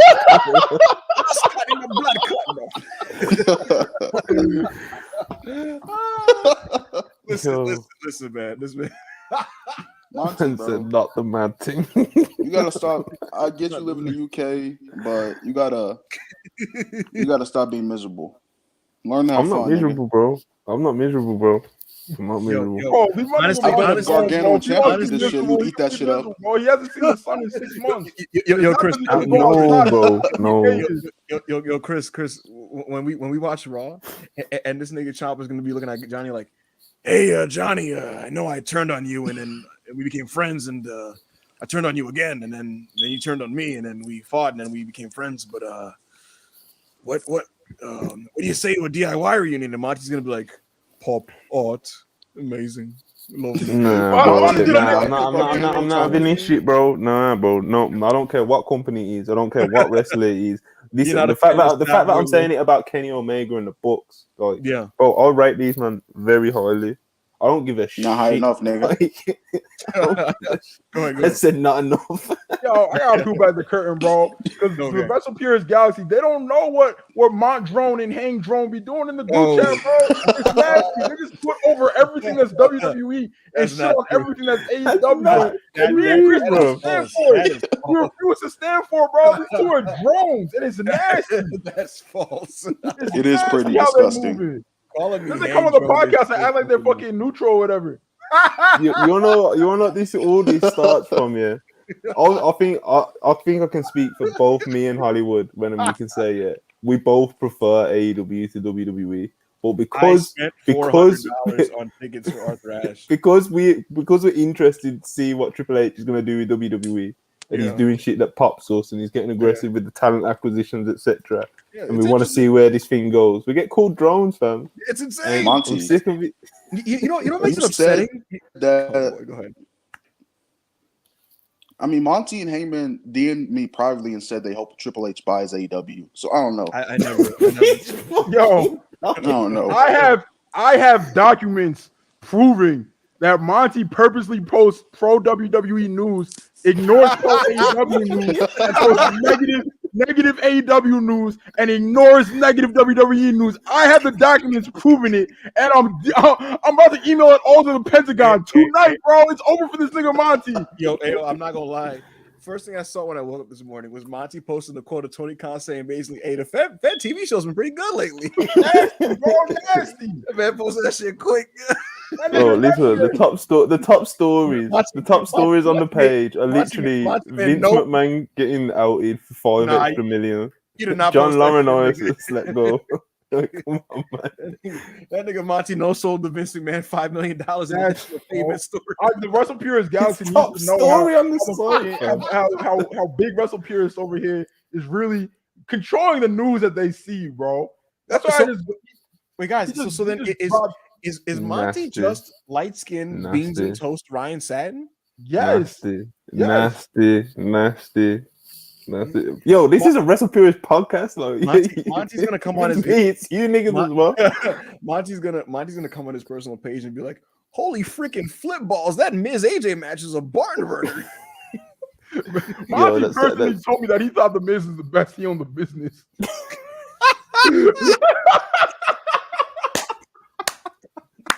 Yo, hit me with it one more time, Ayo. The elite. The elite. Y'all niggas be stopping when I join in. The elite. The super kick. Niggas be stopping. Super kick. Yo, you see how Monty refuses to do it, bro? Fucking he hates fun. Shit, bro. I hate fun. Listen. Never buying into this sad boy law. Can't believe that with Hollywood's lost. Hollywood's just grifting because he knows that he's lost too many bad bitches. And he knows he got known on the WrestlePurists platform as the guy who scares the bitches. Awesome. Too many tomatoes were thrown at him. A lot of tomatoes. Yeah. He got booed a lot in the comments, and now he comes on here and he's just lying. He's just lying to you. So, I'm seeing some very nasty comments right here about me. Light skinned Alfred Konua. Listen, that is nasty. Yo, I feel to block this guy, bro. Light skinned Alfred Konua is crazy. Listen, that's crazy. What else we got in here? WrestlePurists is just Roadman fucking ringside news, and it's disgusting. That's Roadman ringside news. Disgusting. Yo, low key, you're right, Chris. Hey, man. You imagine? Listen, I'm done with y'all. done. What's the next segment of Dynamite? I'm done. Podcast over. Like and subscribe. Get out. Boom. So we talked about Brody King Derby that opened the show. What do you think of Malachi Black and Sting kind of like punking him out? I think Malachi should be the first person to beat Sting. Yo, that would low key make him. I don't know. That's what I would do. This is what I'm saying, is right. Burying your own platform. What are we doing? We're the only ones fighting for good on this platform. We can only make a change from the inside. Yo, AO and Chris think they're Mustafa Ali, bro. Like, for real, bro. Oh man, dropping pipe bombs on me and shit. What else happened in the first quarter of the show, man? Was there a? I know. Nah, come on, no. But let's bring it back to we're professionals, you know. So let's do this review. It's what we do. So we had Darby versus Brody. Darby wins. Yada yada yada. What's next? Darby Allin. John Moxley promo. He of course cut a fire promo. Probably not too much to say about it because he just kills it every time at this point. Match 2, tornado tag match, luchas. Let's get into it. I think this might have been my favorite match on the show, to be honest. Andrade is fucking godly, bro. I'm telling you. The way you can really, even though he's not that old, he's been in the ring for 18 years or something, and you can, if you really watch him, you notice it. The way he picks his spots, his timing, he's always in the right place at the right time. His offense looks amazing. He can sell. He can do everything, bro. He's just criminally underrated, I think, and most people genuinely think he's great. So that just goes to sell for how much I rate him. Andrade's that guy. Roosh looked good. Obviously, the Lucha Brothers look great as usual. Hollywood, what was your thoughts on this Lucha tornado tag match? It was cool. It's cool. Oh, this nigga is racist, bro. He hates everything Hispanic lucha. Wait, you got to talk about how he's been in fucking Tijuana and how his last three girlfriends were Latinos. And, bro, we don't care, crazy. Bro. You hate lucha. This is crazy. I say that I put the match. I said cool is a positive adjective. I didn't say the match was bad. When was the last time you described anything CM Punk done as it's cool? His program with what's my man's name? What's Mr. Perfect's son's name? Curtis Axel. Nasty nigga. The Curtis Axel program was cool. Disgusting, bro. You have no shame. This nigga like when did this podcast just become agendas and biases and just what happened? Bro, me and Chris are trying to keep it real. Hangman just here fucking agendaed out. This shit is no. Bro, listen. I'm just surrounded by liars. I thought Abby's lying to me. I thought the match was cool. I thought that I thought it was cool. Like, I don't know what you listen. In all seriousness, Andrade sensational. What I will say is Roosh, man, he's having like the best American run of his career to this point because if you go off his stuff in MLW and Ring of Honor, you'd think that he's just kind of like an okay at best wrestler. But it's very clear that he's one of those guys that his performance level is proportional to his level of inspiration and motivation going into what he's doing. And I think Andrade probably like pressured him like, bro, tell these niggas, man. I don't show up for a week and the anti-Latino agenda's back. Tell him that's just not true. It's just not. I think that's what it is. That's why this podcast has gone off the rails because Anna's not here. No, 100%. Listen, I'll tell you this: we got no Parker. Yeah. We're missing the emotional core. Too many black people in here. That's crazy. Listen, this is crazy. Look, in all seriousness, we are lacking a feminine presence on the podcast, and it's negatively affected us. I don't agree with that take. I don't agree that we're lacking a feminine presence. Why? Not with you here.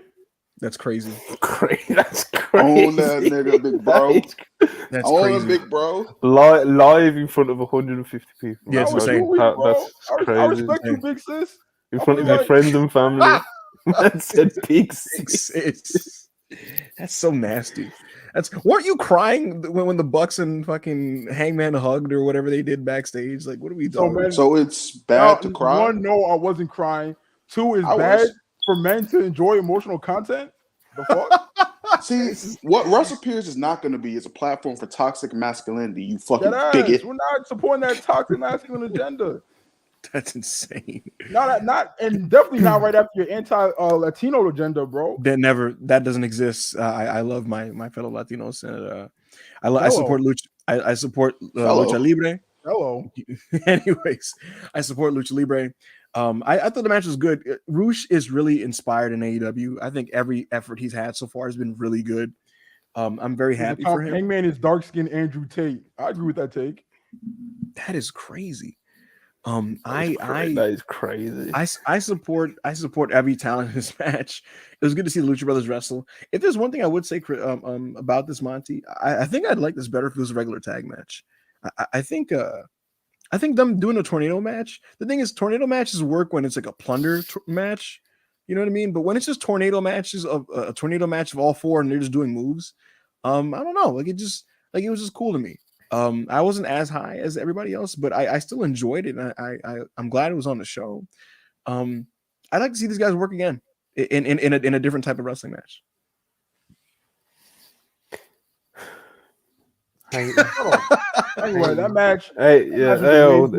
Give the real review. That match was fucking amazing. One of the, it's very hard. Like, it's very hard for matches to live up to the hype in AEW, bro. Like, an actual hyped match, because AEW fans just take like everything to the extreme and shit. And this lived up to it, bro. It was like 4 amazing workers. Ray Phoenix proved he's one of the best in the world. Andrade and Rush have been able to do something that not a lot of heels in AEW are able to do, which is get like genuine heat, like genuine heel heat from the crowd. Like AEW fans will like play along, like, oh, that's a bad guy, I'm supposed to boo and shit. But like when they made that pin last night, there was emotion behind those boos, bro. Like they wanted Andrade and Rush dead, bro. Like they were great at getting heat. Rush is really good at playing to the crowd and shit. Phoenix, just an absolute fucking hooper. I like that match a lot. I wouldn't call. I never in a million years would I think that after watching that I would think Jericho versus Mox I would enjoy more than that match. But that just shows how good Jericho versus Mox was. But that was a fantastic match. Yeah, as a ally to the Latino community, and avid Lucha fan, I think this match was just showcase of something that AEW. The one thing I think they need most is a more presence of luchadors. Because people think luchadors just flippy guys who don't sell moves and carny the way and shit like that. But Rush, he's a carny, but like he's not the typical luchador. He's works more on speed and power and striking, and like I think this match just showed a contrast of different lucha styles, with Andrade and Rush being the striking, strong heels, and the Lucha Bros just being crowd favorites that can do anything. I loved it. It was a great match. Yeah, it was good stuff, man. I think to AO's point, there was genuine heat, which is kind of rare to see in AEW full stop, to be honest. I think that's definitely worth something, Yeah, I think when they threw his Penta's mask into the crowd wanted him to throw it back so bad. Like wanted the person who caught it throw it back so bad. Hey yo. Yo. Homophobic sentiment on the WrestlePurists podcast. Okay. Oh my God. That's interesting. Yo, bro, everybody in the arena would have to fight me to throw back a Penta mask. Are you smoking crack? First of all, Penta has the coolest mask in Lucha Libre right now, right? Yeah. No, it's fucking Pentagon. Bring more mask. I'm not throwing it back. I don't care, bro. Gotta remove that mask with my cold dead hands. For real though, like the crowd was getting fired up, bro. Like those throw it back chants were getting loud, and as if they threw it back, it would change the match result, bro. Like if anything, Rooster gonna run over and grab the fucking mask.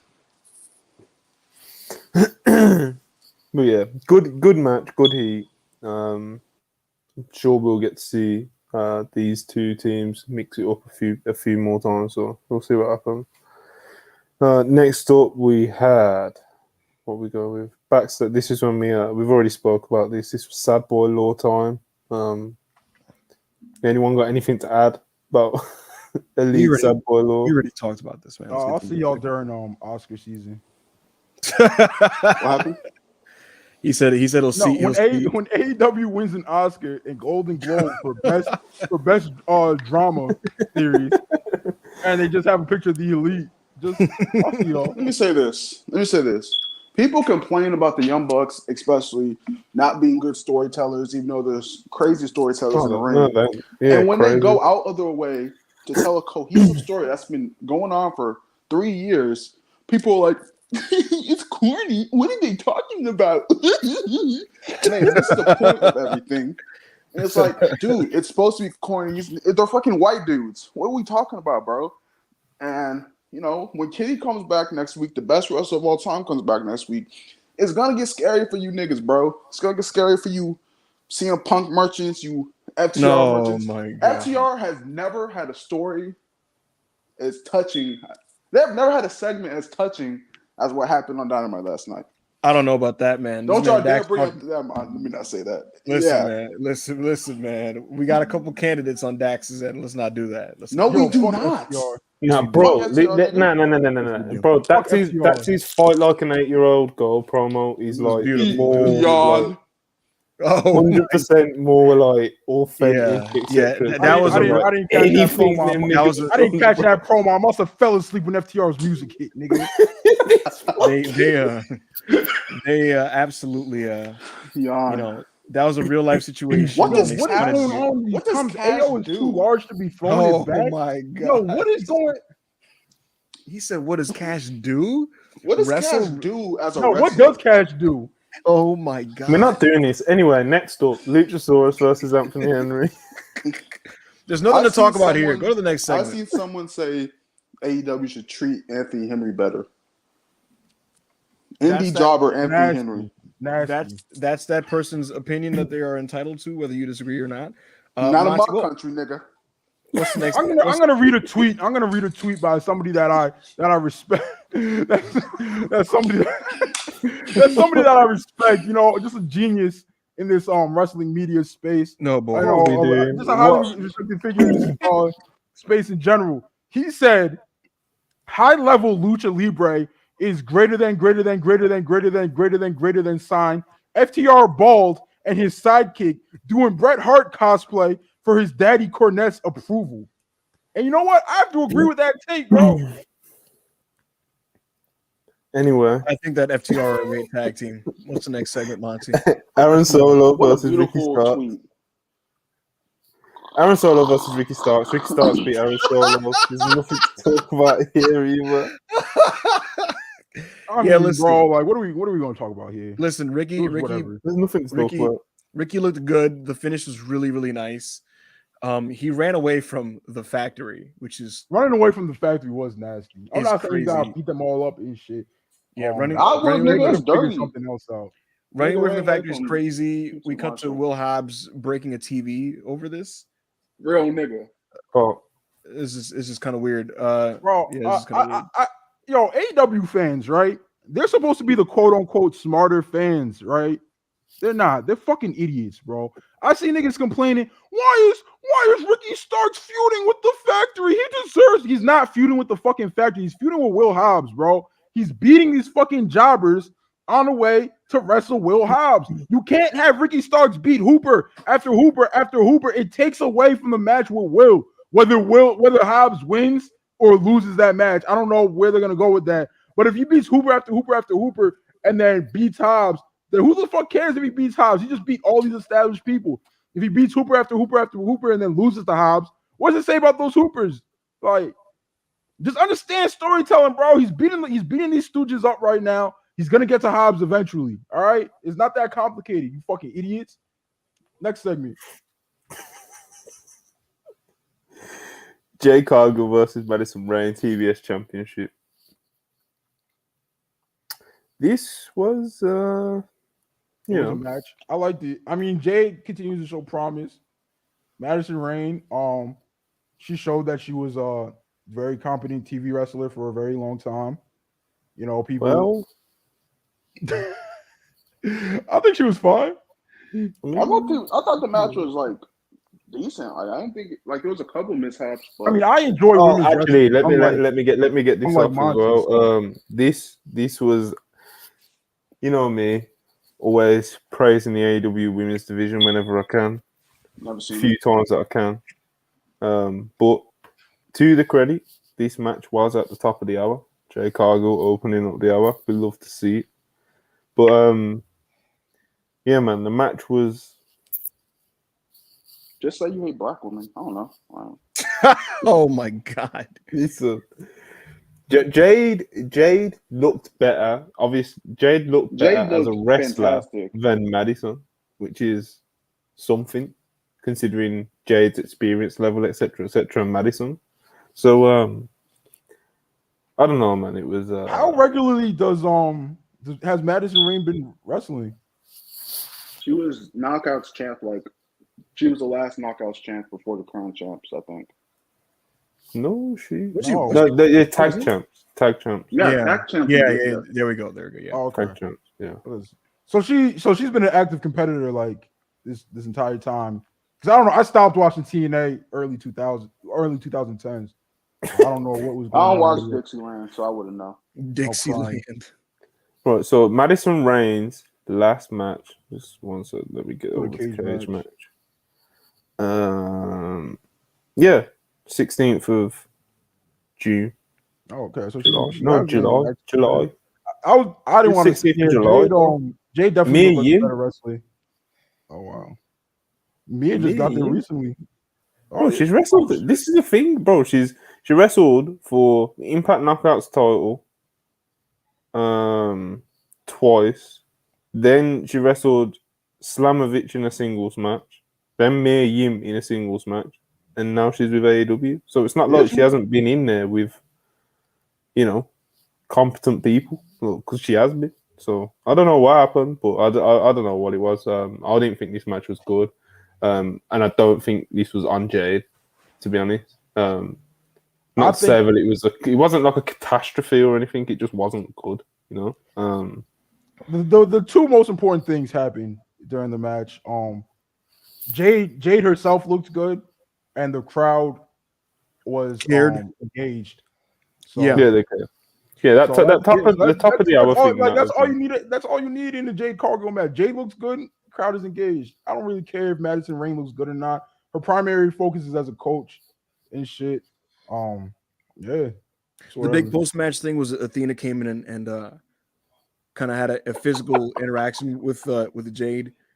Athena and Jade looks to be the all-out TBS title match, especially since Chris Statlander is injured, which is really unfortunate.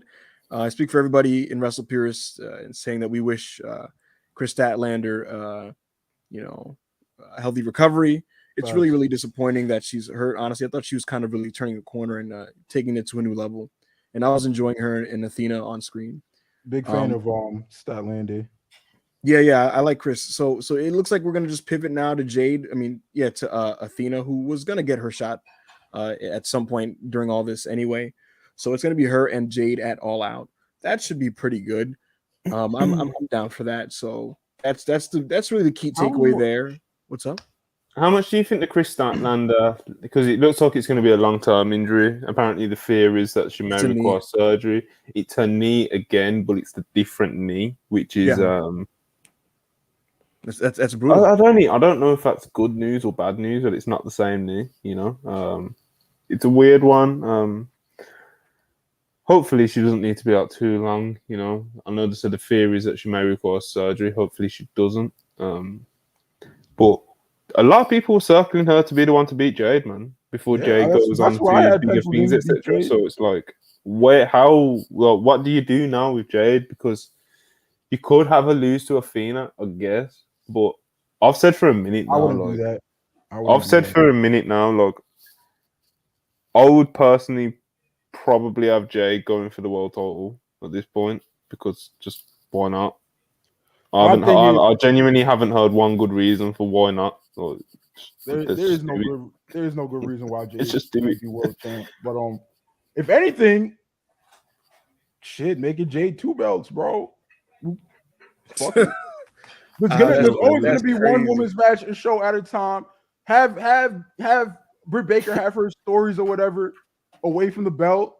Jade 2, like, because bro, like, nobody is hotter than Jade right now. Nobody's gonna be a cooler champion than Jade. It doesn't matter who Toni Storm is right up there, but I don't think come on, cool or as hot as Jade. I like Toni Storm, but like when it comes to being a cooler champion, better top woman, she can't talk to Jade, bro. Not at the moment.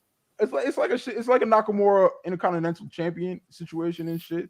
We're just like, I mean, I don't really think there's an issue with having Jade be the top champ with the TBS title belt. Fuck it, make the belt, because that's a complaint people have with the TNT title. They were like, yo, the point it felt like it was just as important, but it's literally. I mean, for me personally, Jade's TBS belt has felt like the top women's belt for a while anyway. So you know, bro, like I if they want to make Jade a 2-year champ, fuck it, bro. I don't care. Do it. Listen, I'm ready for the Jade Cargill World Champ agenda. So if and when she actually does drop the TBS title, whether that's to Athena, whether that's to this is what I was trying to get to. Like, who else could it even be now that Chris Statlander's out of the picture for what we assume is going to be at least a few months? So it's like it's tough. It's tough, man. It is tough. Like, you could bring in someone like Shida to do it, you know, but. I don't know, man. I do think I do want Statlander to be the person to break her streak. I'll say that. So how do you wait? Do you just wait it out then? Yeah. You just wait it out. Yeah. So what do you do? So she beats. So okay. Go ahead. So she beats Athena. Then what? Yeah. What do you? Wait, you talking about with Jade? What does she do then? Yeah. What do you do then? You find someone in the women's division to elevate. You know, Ruby Soho's there. Ruby always loses, bro. And just have a Haas women's match. Just turn Nyla face. That feels fillery. I can't lie. How does it feel fillery? I mean, a lot of shit's gonna feel fillery because she's pretty much ran through the division at this point. But there's still Emi Sakura may get the Jay's best match out of her and shit. That would be really good. Okay. I have an idea. You involve her with one of the males in Stokely's growing stable and do a mixed intergender style program for a little bit. Preferably Lee Moriarty. I think actually Jade has enough credibility now and clout that just her being with Lee is actually a rub for Lee. So So you know what? I wouldn't mind Jade and Lee Moriarty doing something with someone else, whoever it may be, whether it's Sky Blue and Dante or whoever, you know. Bro, speaking of Stokely Hathaway Industries LLC Incorporated or whatever the fuck, what is TK cooking with this fucking stable, bro? Yeah, this is really strange. Stokely Hathaway, Lee Moriarty, the Gun Club, and the Ass Boys. I would rather it just be Stokely and Lee, bro. Yeah, honestly, I don't know what this is. I don't know. This is nasty shit. We need to stop just throwing people together. Like we just have to stop doing that, you know. And I'm a big Stokely Hathaway guy. I like the baddies. I love Stokely. I love Lee. That's why I was so excited when this shit was like getting going. We don't need Page and the Ass Boys. That makes no sense. I just don't get it. It doesn't make sense to me. Let TK cook. The thing is, Chris, there's one thing about Tony. I said this in a different pod. His stable making is sometimes really strange. Like he just pops himself. He'll just throw people together, man. Like this is like HFO, but with a black manager. I believe in Stokely's ability to get anything over. But it's just like private party help TK, help him out, bro. Private Party and Lee makes a that would be fire. Like, you know, yeah, I don't the really fucking like the contrast of like Lee, like the more like conscious brother, and listening to fucking Lupe Fiasco and shit, and fucking kick the push turn up ass boys nigga bumping fucking Vince Staples, and then you got these fucking turn up niggas from the fucking town, straight out of Brooklyn, bro. Yeah. Shout out to my bro, like listening to fucking Pop Smoke and Brooklyn drilling shit, nigga. Like, come on, like that would have been fire. Funny. We could have done something with that. What do you, listen, TK, if you're listening, bro, it's not too late to turn this shit around.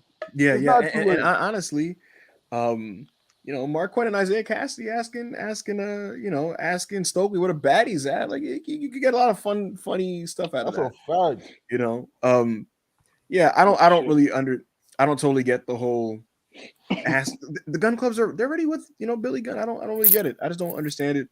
It's very strange. I think but Billy yeah, Gunn's on his way out the door.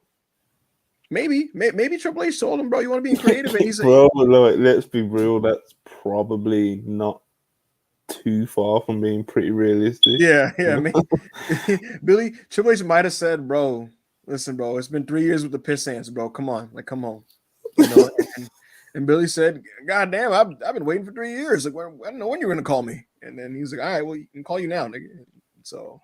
I don't know why TK is so invested in getting the Ass Boys over.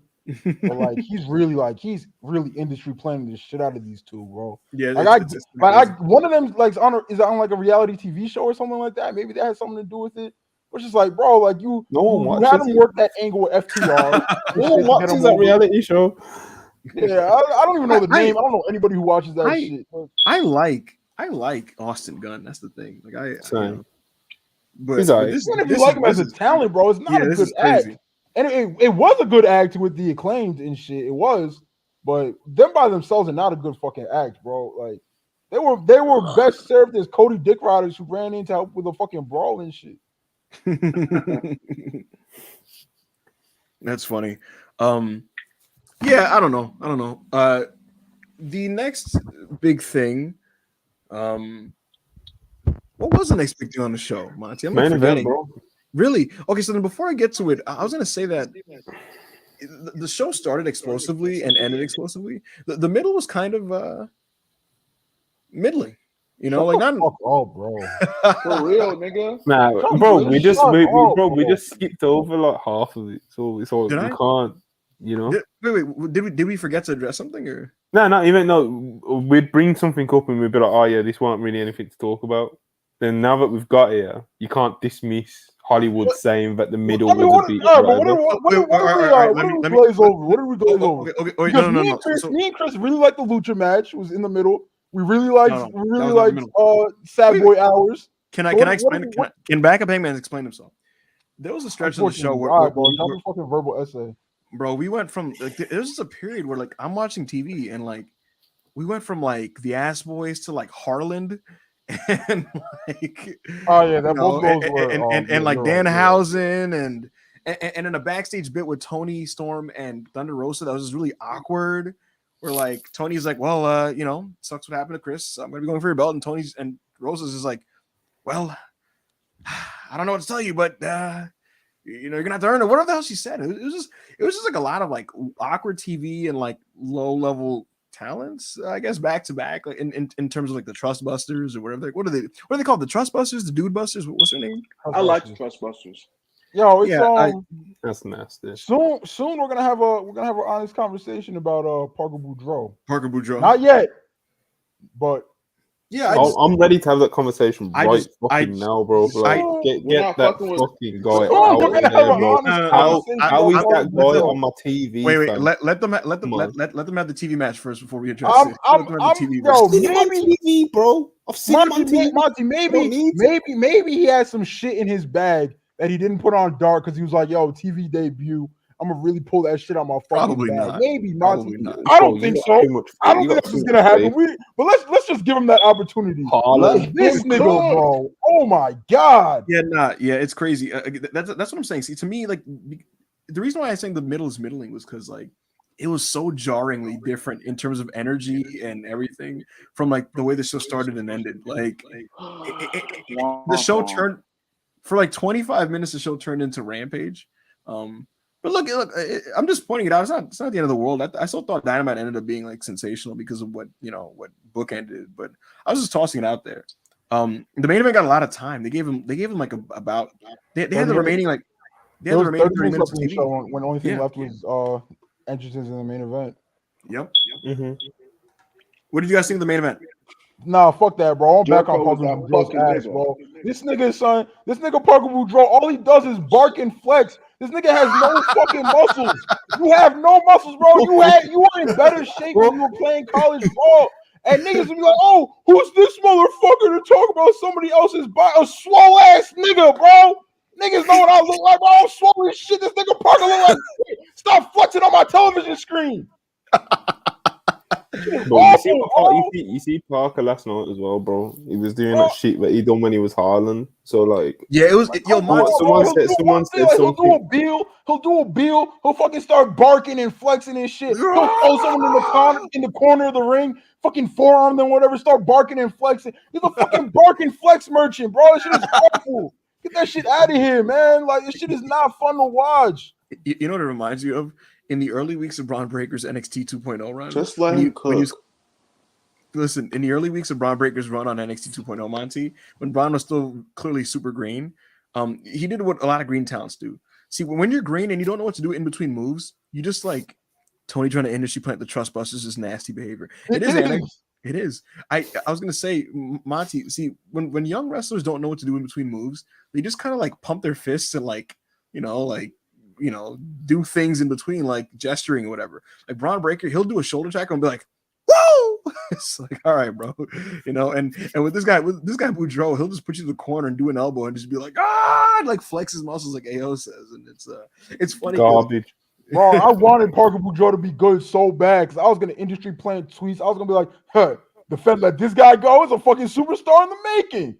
Yo, this nigga is in awful shape, bro. He was in better shape when he was going viral for being like the fucking next Brock Lesnar and shit.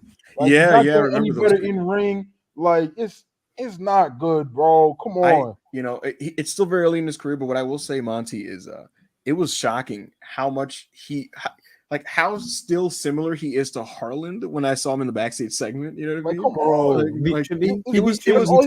It was Harland with hair. Like, I was like, yo, that's crazy. He even done like a weird grunt thing, bro. Like, it was like someone said something to Tavari and he was like, It was like, what's this brother do? Listen. I have a perfect gimmick for Boudreaux, right? Just play into your real life, nigga. Just be a white fucking, not pimp, but just be a white fucking playboy ass Florida nigga, bro. Talk about all these rappers, try to get rappers to fucking make appearances and shit like that. Talk about how much money you get and shit like that, nigga. That's just what he should do, bro. Just stand there like a normal person and let Davari do it for him. That's been his fucking gimmick. I'm a rich ass nigga, bro. So just be like, yo, Parker really that him, bro. Like, I always say this, Tony, his stable making is strange because like there's never a cohesive idea initially with these people. To me, my brain's already immediately turning gears and going like, okay, Ass Boys, Private Party, Boudreaux, a bunch of douchey, young turn-up people. I don't know if you put all five of them together, but like that's how my brain works when I think of these talents. I don't know what goes through your mind to say Stokely Hathaway, Lee Moriarty, Ethan Page, and Colton Gunn. That is crazy. Like, that's just insane. And like I said, this block of TV where I saw the Ass Boys, Danhausen, and the Trust Busters, and then like that weird awkward women's backstage thing. It was just like it's like we got transported to Friday night for a second. But because it was so short and because the show started so strong and ended so strong, it didn't really matter. But nonetheless, I just wanted to point it out. The main event was Chris Jericho and Jon Moxley. They went close to 30 minutes. Jericho came out dressed as Lionheart. His gear was very similar to the gear he wore in the 1995 J Cup. In War, he faced Benoit in that tournament, and the gear was super similar. It was obviously not the exact same pants because Jericho probably can't fit into those. But this was it was really cool seeing Jericho come back in this old aesthetic. He really did look like his old Lionheart self. Like he clean shaved. He shaved his beard. Yeah, he wore like his old Lionheart sleeveless jacket. He came out, Moxie came out, and they had what I thought was their first very good match. These guys have wrestled on and off since like 2016. And to me, I don't think they've ever had a match that I'd call anything above at best good. I thought their WWE matches sucked. I thought their Revolution match was like just barely good. But this was really good. This was like pretty great actually. They worked hard. It was a slow build. They bled because of course Jon Moxley is in a match. He's gonna bleed. There were some big dramatic submissions. Jon Moxley sold his ass off in the walls of Jericho. And when he was reaching for the ropes, it was very Steve Austin-esque, seeing him with his big blue eyes, bleeding and shaking his face and gritting his teeth and pumping his fists as he's crawling. Like, it was great stuff. Ultimately, Chris Jericho, he was submitted. And I thought it was a really, really, really good main event. What did you guys think of the main event? I fucking loved it. Shout out to Jericho. Shout out to the rest of the year, Jon Moxley. There's no CM Punk, bro. You're gonna hurt yourself trying to catch up, bro. All right. No agendas aside, that nigga can't catch up. It's over. Moxley won, bro. Everybody already made their decisions and shit. Like, it's done, bro. This has been a nasty month for John, man. Like, he's been going crazy. Oh, it's been a nasty 2022. He's been going crazy since he came back. As interim champ, it's like it pretty much feels like he's just wrestling every week, and it's always great. Like, he turned it up so much, and it was obviously by design. They knew that Punk was going to come back, and so they wanted Mox's whole argument to be that, I'm the workhorse. And so by design, he's been wrestling every week. He feels like a central part of the show. He feels like the main character of Dynamite. Even more so, I tweeted this. I think that he's been a more central, active part of the show as a champion than Hangman ever was when he was a champion. Hangman felt kind of disconnected from the product at times, despite the fact that he's like one of the best wrestlers in the world. I think Hangman is one of the best wrestlers in the world, honestly. And his title defenses were all really good, but it just felt like he was disconnected from AEW, and it almost felt like he was a non-factor some weeks. Jon Moxley feels like the main character of the show, and every week he's been having these great matches as interim champion. And so I think it's all done on purpose so that when Punk is back, which he's back now, Mox is going to be able to have that legitimate claim, like, bro, I'm actually the fucking champion. I've been here. I'm you won that shit and couldn't even stick around. One thing I want to point out is a lot of people were making a complaint about Jim Ross saying, I don't get the whole interim thing, and they were complaining about that. And I feel like people don't get it. Do you not realize that what Jim Ross is saying is that fuck interim, he's the champion. His point was that Jon Moxley isn't an interim champion. He is the champion. He's here and he's defending this belt and he's putting the work in week in and week out. He literally went on to say that. He said, I don't like this. I don't get this interim thing. Mox is the champion. And guess what? He's not the only one who voiced that. There's multiple different personalities on AEW programming who have given their opinions on this interim title. Are they burying the product? Wardlow said he didn't believe in an interim championship. I did not see any of these complaints that you're talking about, bro. Ayo, I did. I'm not saying they didn't exist. I'm just saying I didn't see them. I saw a lot of people complaining about Jim Ross saying, I don't get the interim thing. That's his opinion. And it's also the opinion of Jon Moxley's probably in real life, but also his character. And that's going to be his gripe when he talks to CM Punk. He's going to say, I'm not no fucking interim champion. I'm a real champ. He already said it to Chris Jericho in their promo 2 weeks ago. So to me, it's like, no, he's putting John over and he's basically saying, bro, this is not a paper title. He's been defending this thing in these heated matches, and he's the man, and he's held the ship together. And so that's his legitimate claim to the prize. So yeah, man, I thought the match was great. Chris Jericho, it's just unreal how long he's been good. It's just crazy. Chris, what did you think of the main event? Chris, what's up? What did you think of the main event? It was my third match on the show. It's a top 10 Dynamite match, in my opinion. Wow. I thought the dynamic of Jericho, going back to more of a aggressive, not submission based, but he did say he was going to stretch the shit out of Moxley, and that's what he did. He was doing submissions he hasn't done in like 20 years. He wore his tights. He was his line saw was really good today. He was just doing a lot of stuff that I feel like fed into him putting Mox over and Mox being a valiant babyface at the end. And no one's talking about this like that, but he let Mox kick out of the Judas Effect, which he didn't have to do. Like, he let him kick out of the Judas Effect, and then he fucking tapped out to the rear naked choke, which usually people don't tap out to that. So he put Mox over even more by saying, "No, I won't even pass out. I'll tap out and shit like that." I thought the match was great. Trump getting raided Jericho is a different fucking beast. What? Trump getting raided Jericho is a different beast. He saw Trump got raided and said, "All right, I'm gonna put on the classic." He said, "I gotta put on for the big fucking homie, bro. The big bro, nigga. The big homie, big bag." This podcast is like, Jericho's a Republican. Yeah, I'll give up, man. nigga. He said, Trump, baby, I got you. Watch this. 4 3/4 stars, nigga, right on Dynamite. That is crazy. Make America great again. That is crazy. We do not. We at WrestlePurists do not condone the state. These are not the opinions. The WrestlePurists. I think this is what we're built off of. Hard. WrestlePurists does not WrestlePurists does not support or condone the actions of the former president. Cry, when I was reading the mission statement of WrestlePurists, it said, "We love Donald Trump." And mission statement, bro. Mission statement. This nigga just showed up on a podcast one day. What's he talking about? That's nasty. Monty in person to sign my contract.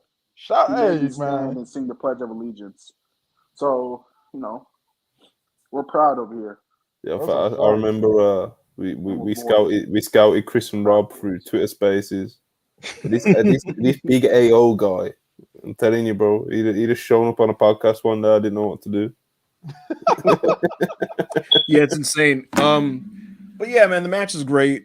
And then in the post match, we had the Jericho Appreciation Society attacking Jon Moxley, and then the BCC ran out. And Monty, one of the things I actively said was that, why is Bryan Danielson not running out to help them? And I assumed that he was in the building because he's booked for a promo on Rampage. So unless it's a pre-tape, I'm hoping it's a pre-tape on Rampage, because if it's not, and Danielson's there live, then it makes no sense that he didn't help Mox. But I'm going to give them the benefit of the doubt on that. But with that said, yeah, when they're beating down on Mox, I was like, man, I hope CM Punk shows up here, and he did. CM Punk made his return. He beat up on all the JAS members. He had the standoff with Jon Moxley. The crowd is going crazy. They did the Hogan Rock thing where they kind of looked on both sides of the crowd. The fans are super into it. Jon Moxley clearly genuinely has a chip on his shoulder about this matchup, and it's awesome to see. He flipped CM Punk off. He cursed him out. He jumped over the ring ropes, and he dapped up his boy. Oh my God. No twerking. I'm just recapping right now. Yeah, Claudio Hangman was throwing it back. Hey, listen, is this nigga's profile pic TN? TN is a crazy choice. TN is amazing. TN is fire. It's 2022, my nigga. But yeah, listen, man. Mox dapped up Cesaro like, you know what it felt like? It felt like when someone stepped into you and you didn't back down. You go back to your homie and he's like, yeah, you showed him. But they dapped each other up and shit. They walked up the ramp. CM Punk was hyped. He showed off that his foot is fine. He jumped on the foot, and we're ready to go. Jim Ross, Monty, did you notice how much he woke up when Punk came out? Yeah, bro, I love it. Every time someone pops him, comes up on the TV, bro, you feel him come up. He was like, "Oh my God, CM Punk is here." A long time ago, Jim Ross gave a interview where he was like, when there's a surprise like that, I genuinely don't want to know, so I can give like my real, I can give a genuine expression how I'm really reacting. I wonder if like he's still capable of doing that, like just going off on the fly, or just like he's kind of older now, so we got to let him know everything that's going on, so you kind of think about what he wants to say. But when Punk's music hit, that was great. Like it felt like throwback JR and shit. Yeah, for I agree. Jim Ross, he took his voice up to octaves that he hasn't been able to reach this year. So yeah, that popped me. And look, man, I lost my mind. Look, I'll just be honest with you guys. I'll be frank and open. I couldn't feel anything in my lower extremities for about 25 minutes. My back began to. I entered paralysis briefly. My left side got cold. Bro, twerking yourself into paralysis is crazy. You're a grown man.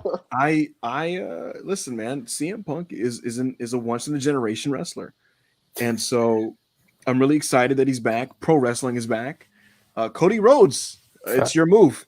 You know, Pro wrestling will be back next week when Kenneth Omega makes his return. That'll be cool. Before we end all this, I mean, Kenny being back next week is pretty cool, and him and the Bucks doing Tijeras and Con Hilos and Ranas is going to be very nice, and I'm looking forward to seeing that. But CM Punk and Jon Moxley is going to main event All Out, and that's awesome, and I'm ready for this. What I'm very interested to see, Monty, is what the crowd dynamic is going to be, because it is going to be a bit tough for Punk in the sense that, you know, Mox is the one who has been here. You know, he's been here. He's been wrestling every week. He's been having bangers. Mox is going to say on the mic, like, bro, I'm the real champion, you know, and people are going to take his side. There's going to be people taking his side. The key is it going to be a babyface dynamic, or are the fans just going to turn on Punk? You know, that feels like a bit of a leap. Them fans are not turning on CM Punk, bro. Yeah, no, I'm not talking about the actual match. I'm talking about the build. I'm talking about the build. Punk just returned. Mox needs to work this feud heel. Yeah, well, he probably, and he'll do good at it. The thing is, his personal justification for his mindset is going to be very justified, which is that, bro, I've been fucking here. Like, what the hell? It's gonna be one of those, like, he's an asshole, but he's right. Like, he's being an asshole, but he's right. Like, yeah, it's interesting. Here's the thing: the BCC is kind of tweener to a degree. So them leaning in the bad side, like, that's not that jarring. Except I won't be able to buy Wheeler Yuta being a meanie at all. But Danielson and Moxley, I'm not the biggest fan of babyface versus babyface feuds anyway, bro. Yeah, I hope somebody leans one way. They will. You know what I actually think happens? What's that? I actually think Punk turns heel on the in the match. I think he lows blows Moxley to win the belt. No. So you know what I say, Chris?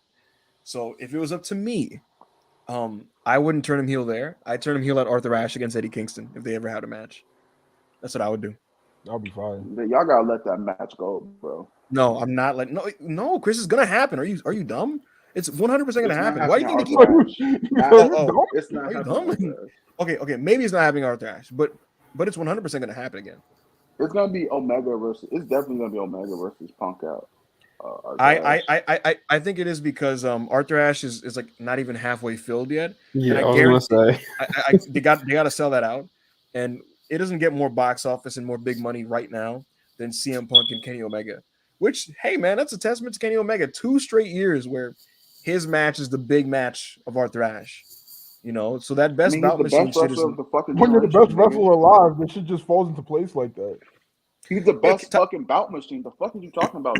Yeah. Kenny Omega's a really good worker. So, like, yeah, seeing him and Punk wrestle is gonna be awesome. Looking forward to that. This nigga, bro. Yeah, no. It is crazy how much Kenny Omega still holds the keys. Quite frankly, and again, this is not an indictment on him. Kenny Omega did all that work to be able to kind of pass it off to Hangman and give him the torch.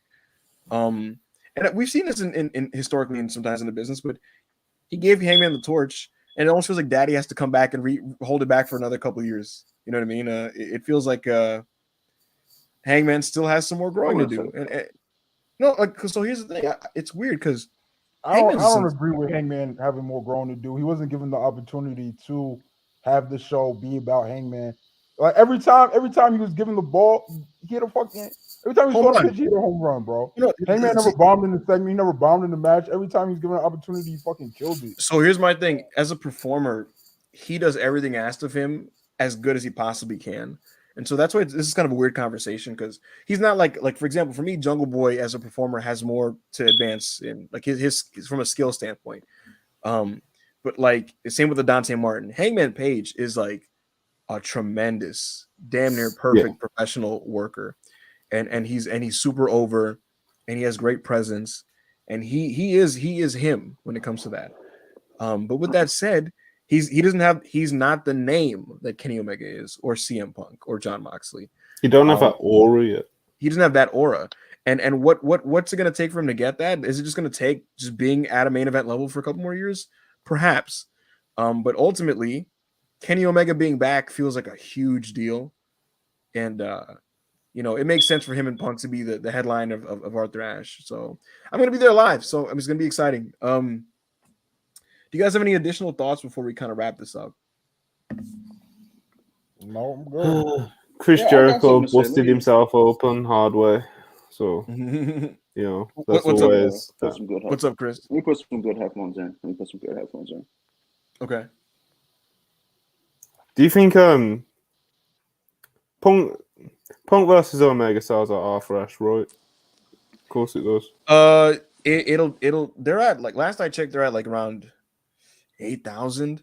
They'll get to about I checked today. It's literally 66% sold out right now. I think Punk Omega and maybe a slight ticket price decrease gets them to fill the whole venue. 60% and our 60% of what they've currently set up at right now, or 60% what they currently have set open is 16,000. I don't know what the absolute max is. When it's 22.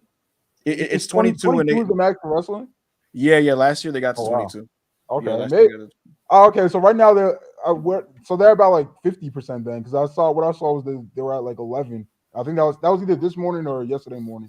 I don't think they get to 22. I think heavy Punk Omega marketing can get them in the high teens. And if it does, it's a testament to their drawing ability. I mean, definitely. There's gonna be a walk-up crowd.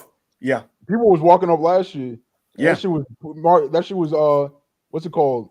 Advertising sold out for like 2 months. Yeah, like, yeah.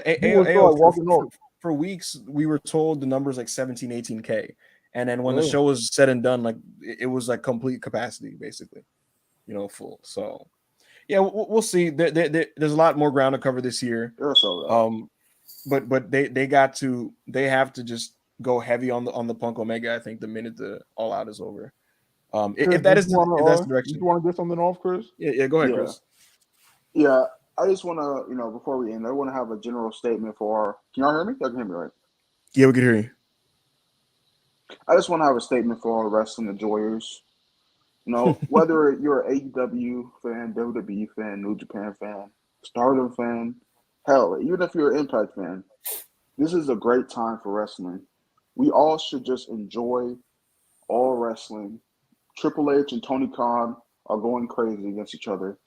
We all should just enjoy wrestling. Stop being biased. Stop grifting. And stop being a shill.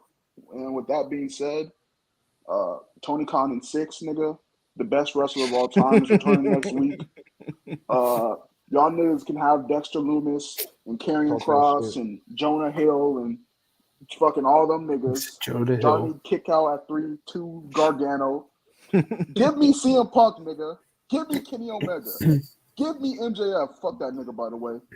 But, it's not close. Y'all can enjoy our wrestling. I'm going to sit here and be as biased as I want to fucking be. So, yeah. Ayo. Shout out to the audience, bro. Like, they fucked with us heavy today. There was 167 people in here at one time. It's like 130 people still here. Like last time, it topped off at like 150 people. Last time I was here, it was like 150 people, and then it went down to like 90. We beat the your last appearance's live viewership. Yeah, I'll get up the holy shit. I'll pull up the numbers right now. I'll pull up the numbers. Yo, let's see if we could beat 3.3K to this video. Yo, the last time. Yo, everybody that's here, I'm not fucking coming back until I have 2.5K followers on Twitter again, bro. So if y'all want me back, y'all better start following the nigga, bro. I'm on my mother, on my soul, I'm not coming back. I'm not coming back until I get 2.5K followers on Twitter again. That is crazy. So y'all figure it out. Figure it out, bro. and said, "Figure it out." You know, 1,100 additional people. This is what I actually need the WrestlePurists audience to do right now. Yeah. What I need is to do is keep sending Chris and Rob abuse about getting their shit together so we can start their podcast. I am ready. Also, everybody in the chat, when people are watching this Chris live, just said he's ready. Chris, everybody, you went Optimus Prime in the middle of this video, bro. Like you literally turned into a robot. Bro. What are you talking about? You are not ready. I'm not using my laptop until we start Unpurists. I'm on my phone right now. I have my laptop ready, but I'm waiting for Unpurists because I don't like using it. Because I didn't want to, pussy. Yo, fuck that. Everybody who's here right now, press the like button really fast. I need you. Like, subscribe, follow. Actually like the video. Yeah. Listen. I need this to surpass the old video for contract negotiation purposes. Wait, what do you say, Chris?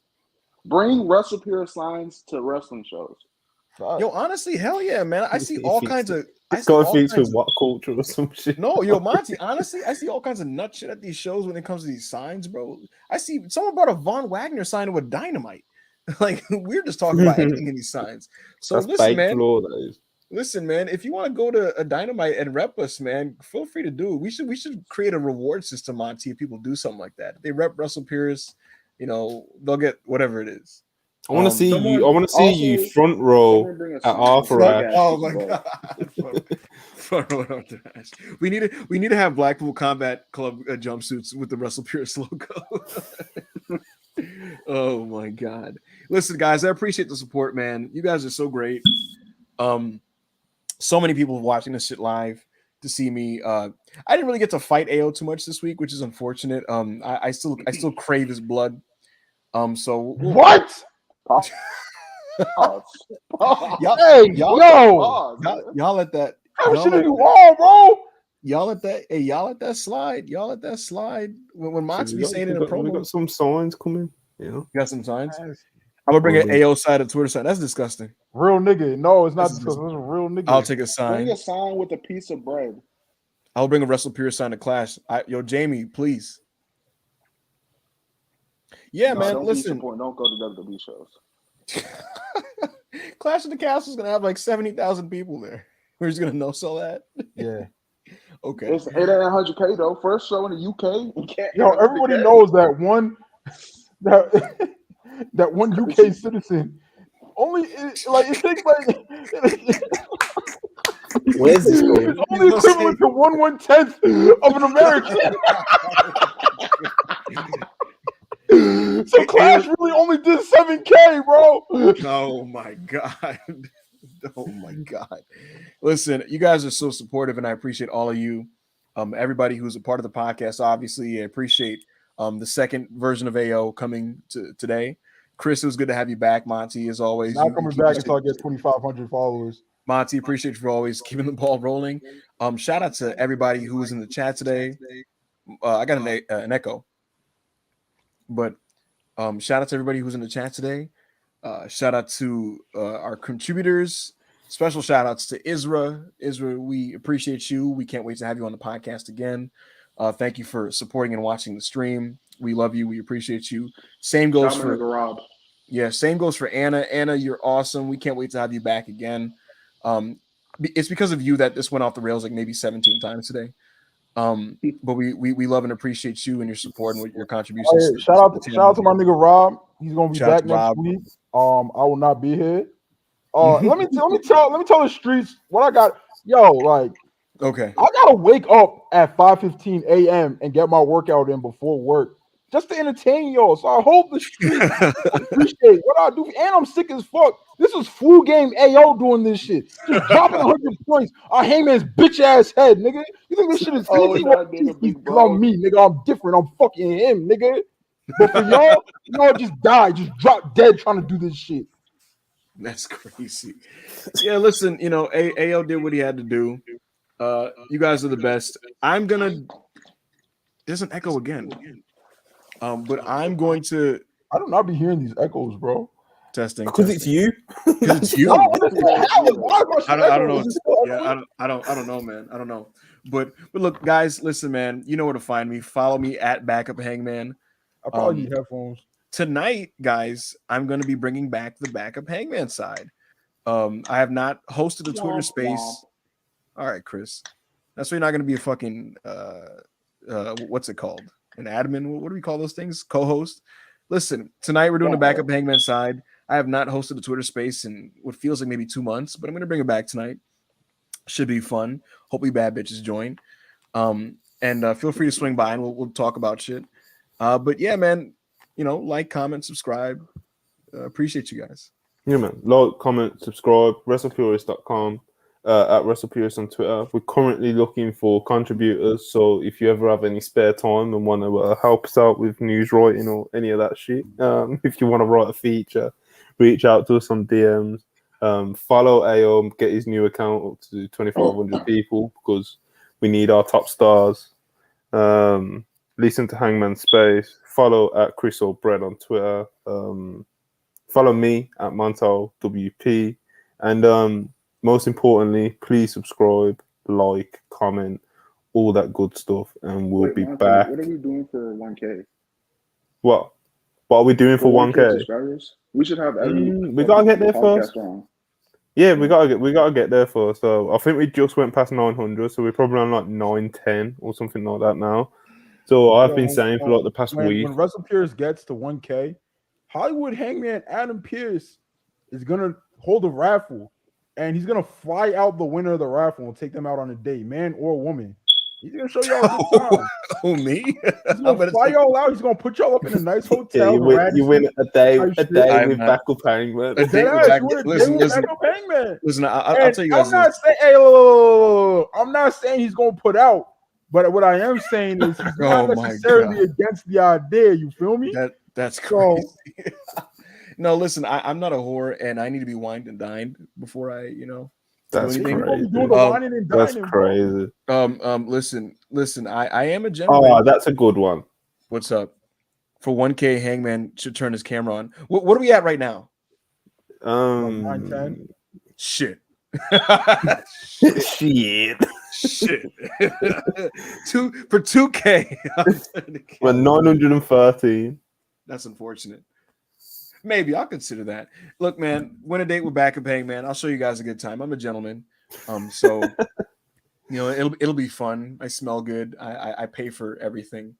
I don't agree. So what is that going on? Anyway, yeah, subscribe. Don't listen to Hollywood. He's just talking shit again. But yeah, like, subscribe, follow us all, etc., etc. Bad bitches, follow me. Also, my Instagram is available to the bad bitches. You just gotta ask me for it. Not putting that out there. Type shit. But yeah, that's all I gotta say. Oh fuck! I stubbed my toe on my Lambo. Fuck, my bad. Thanks for watching, guys. We'll talk to you next time. That's crazy.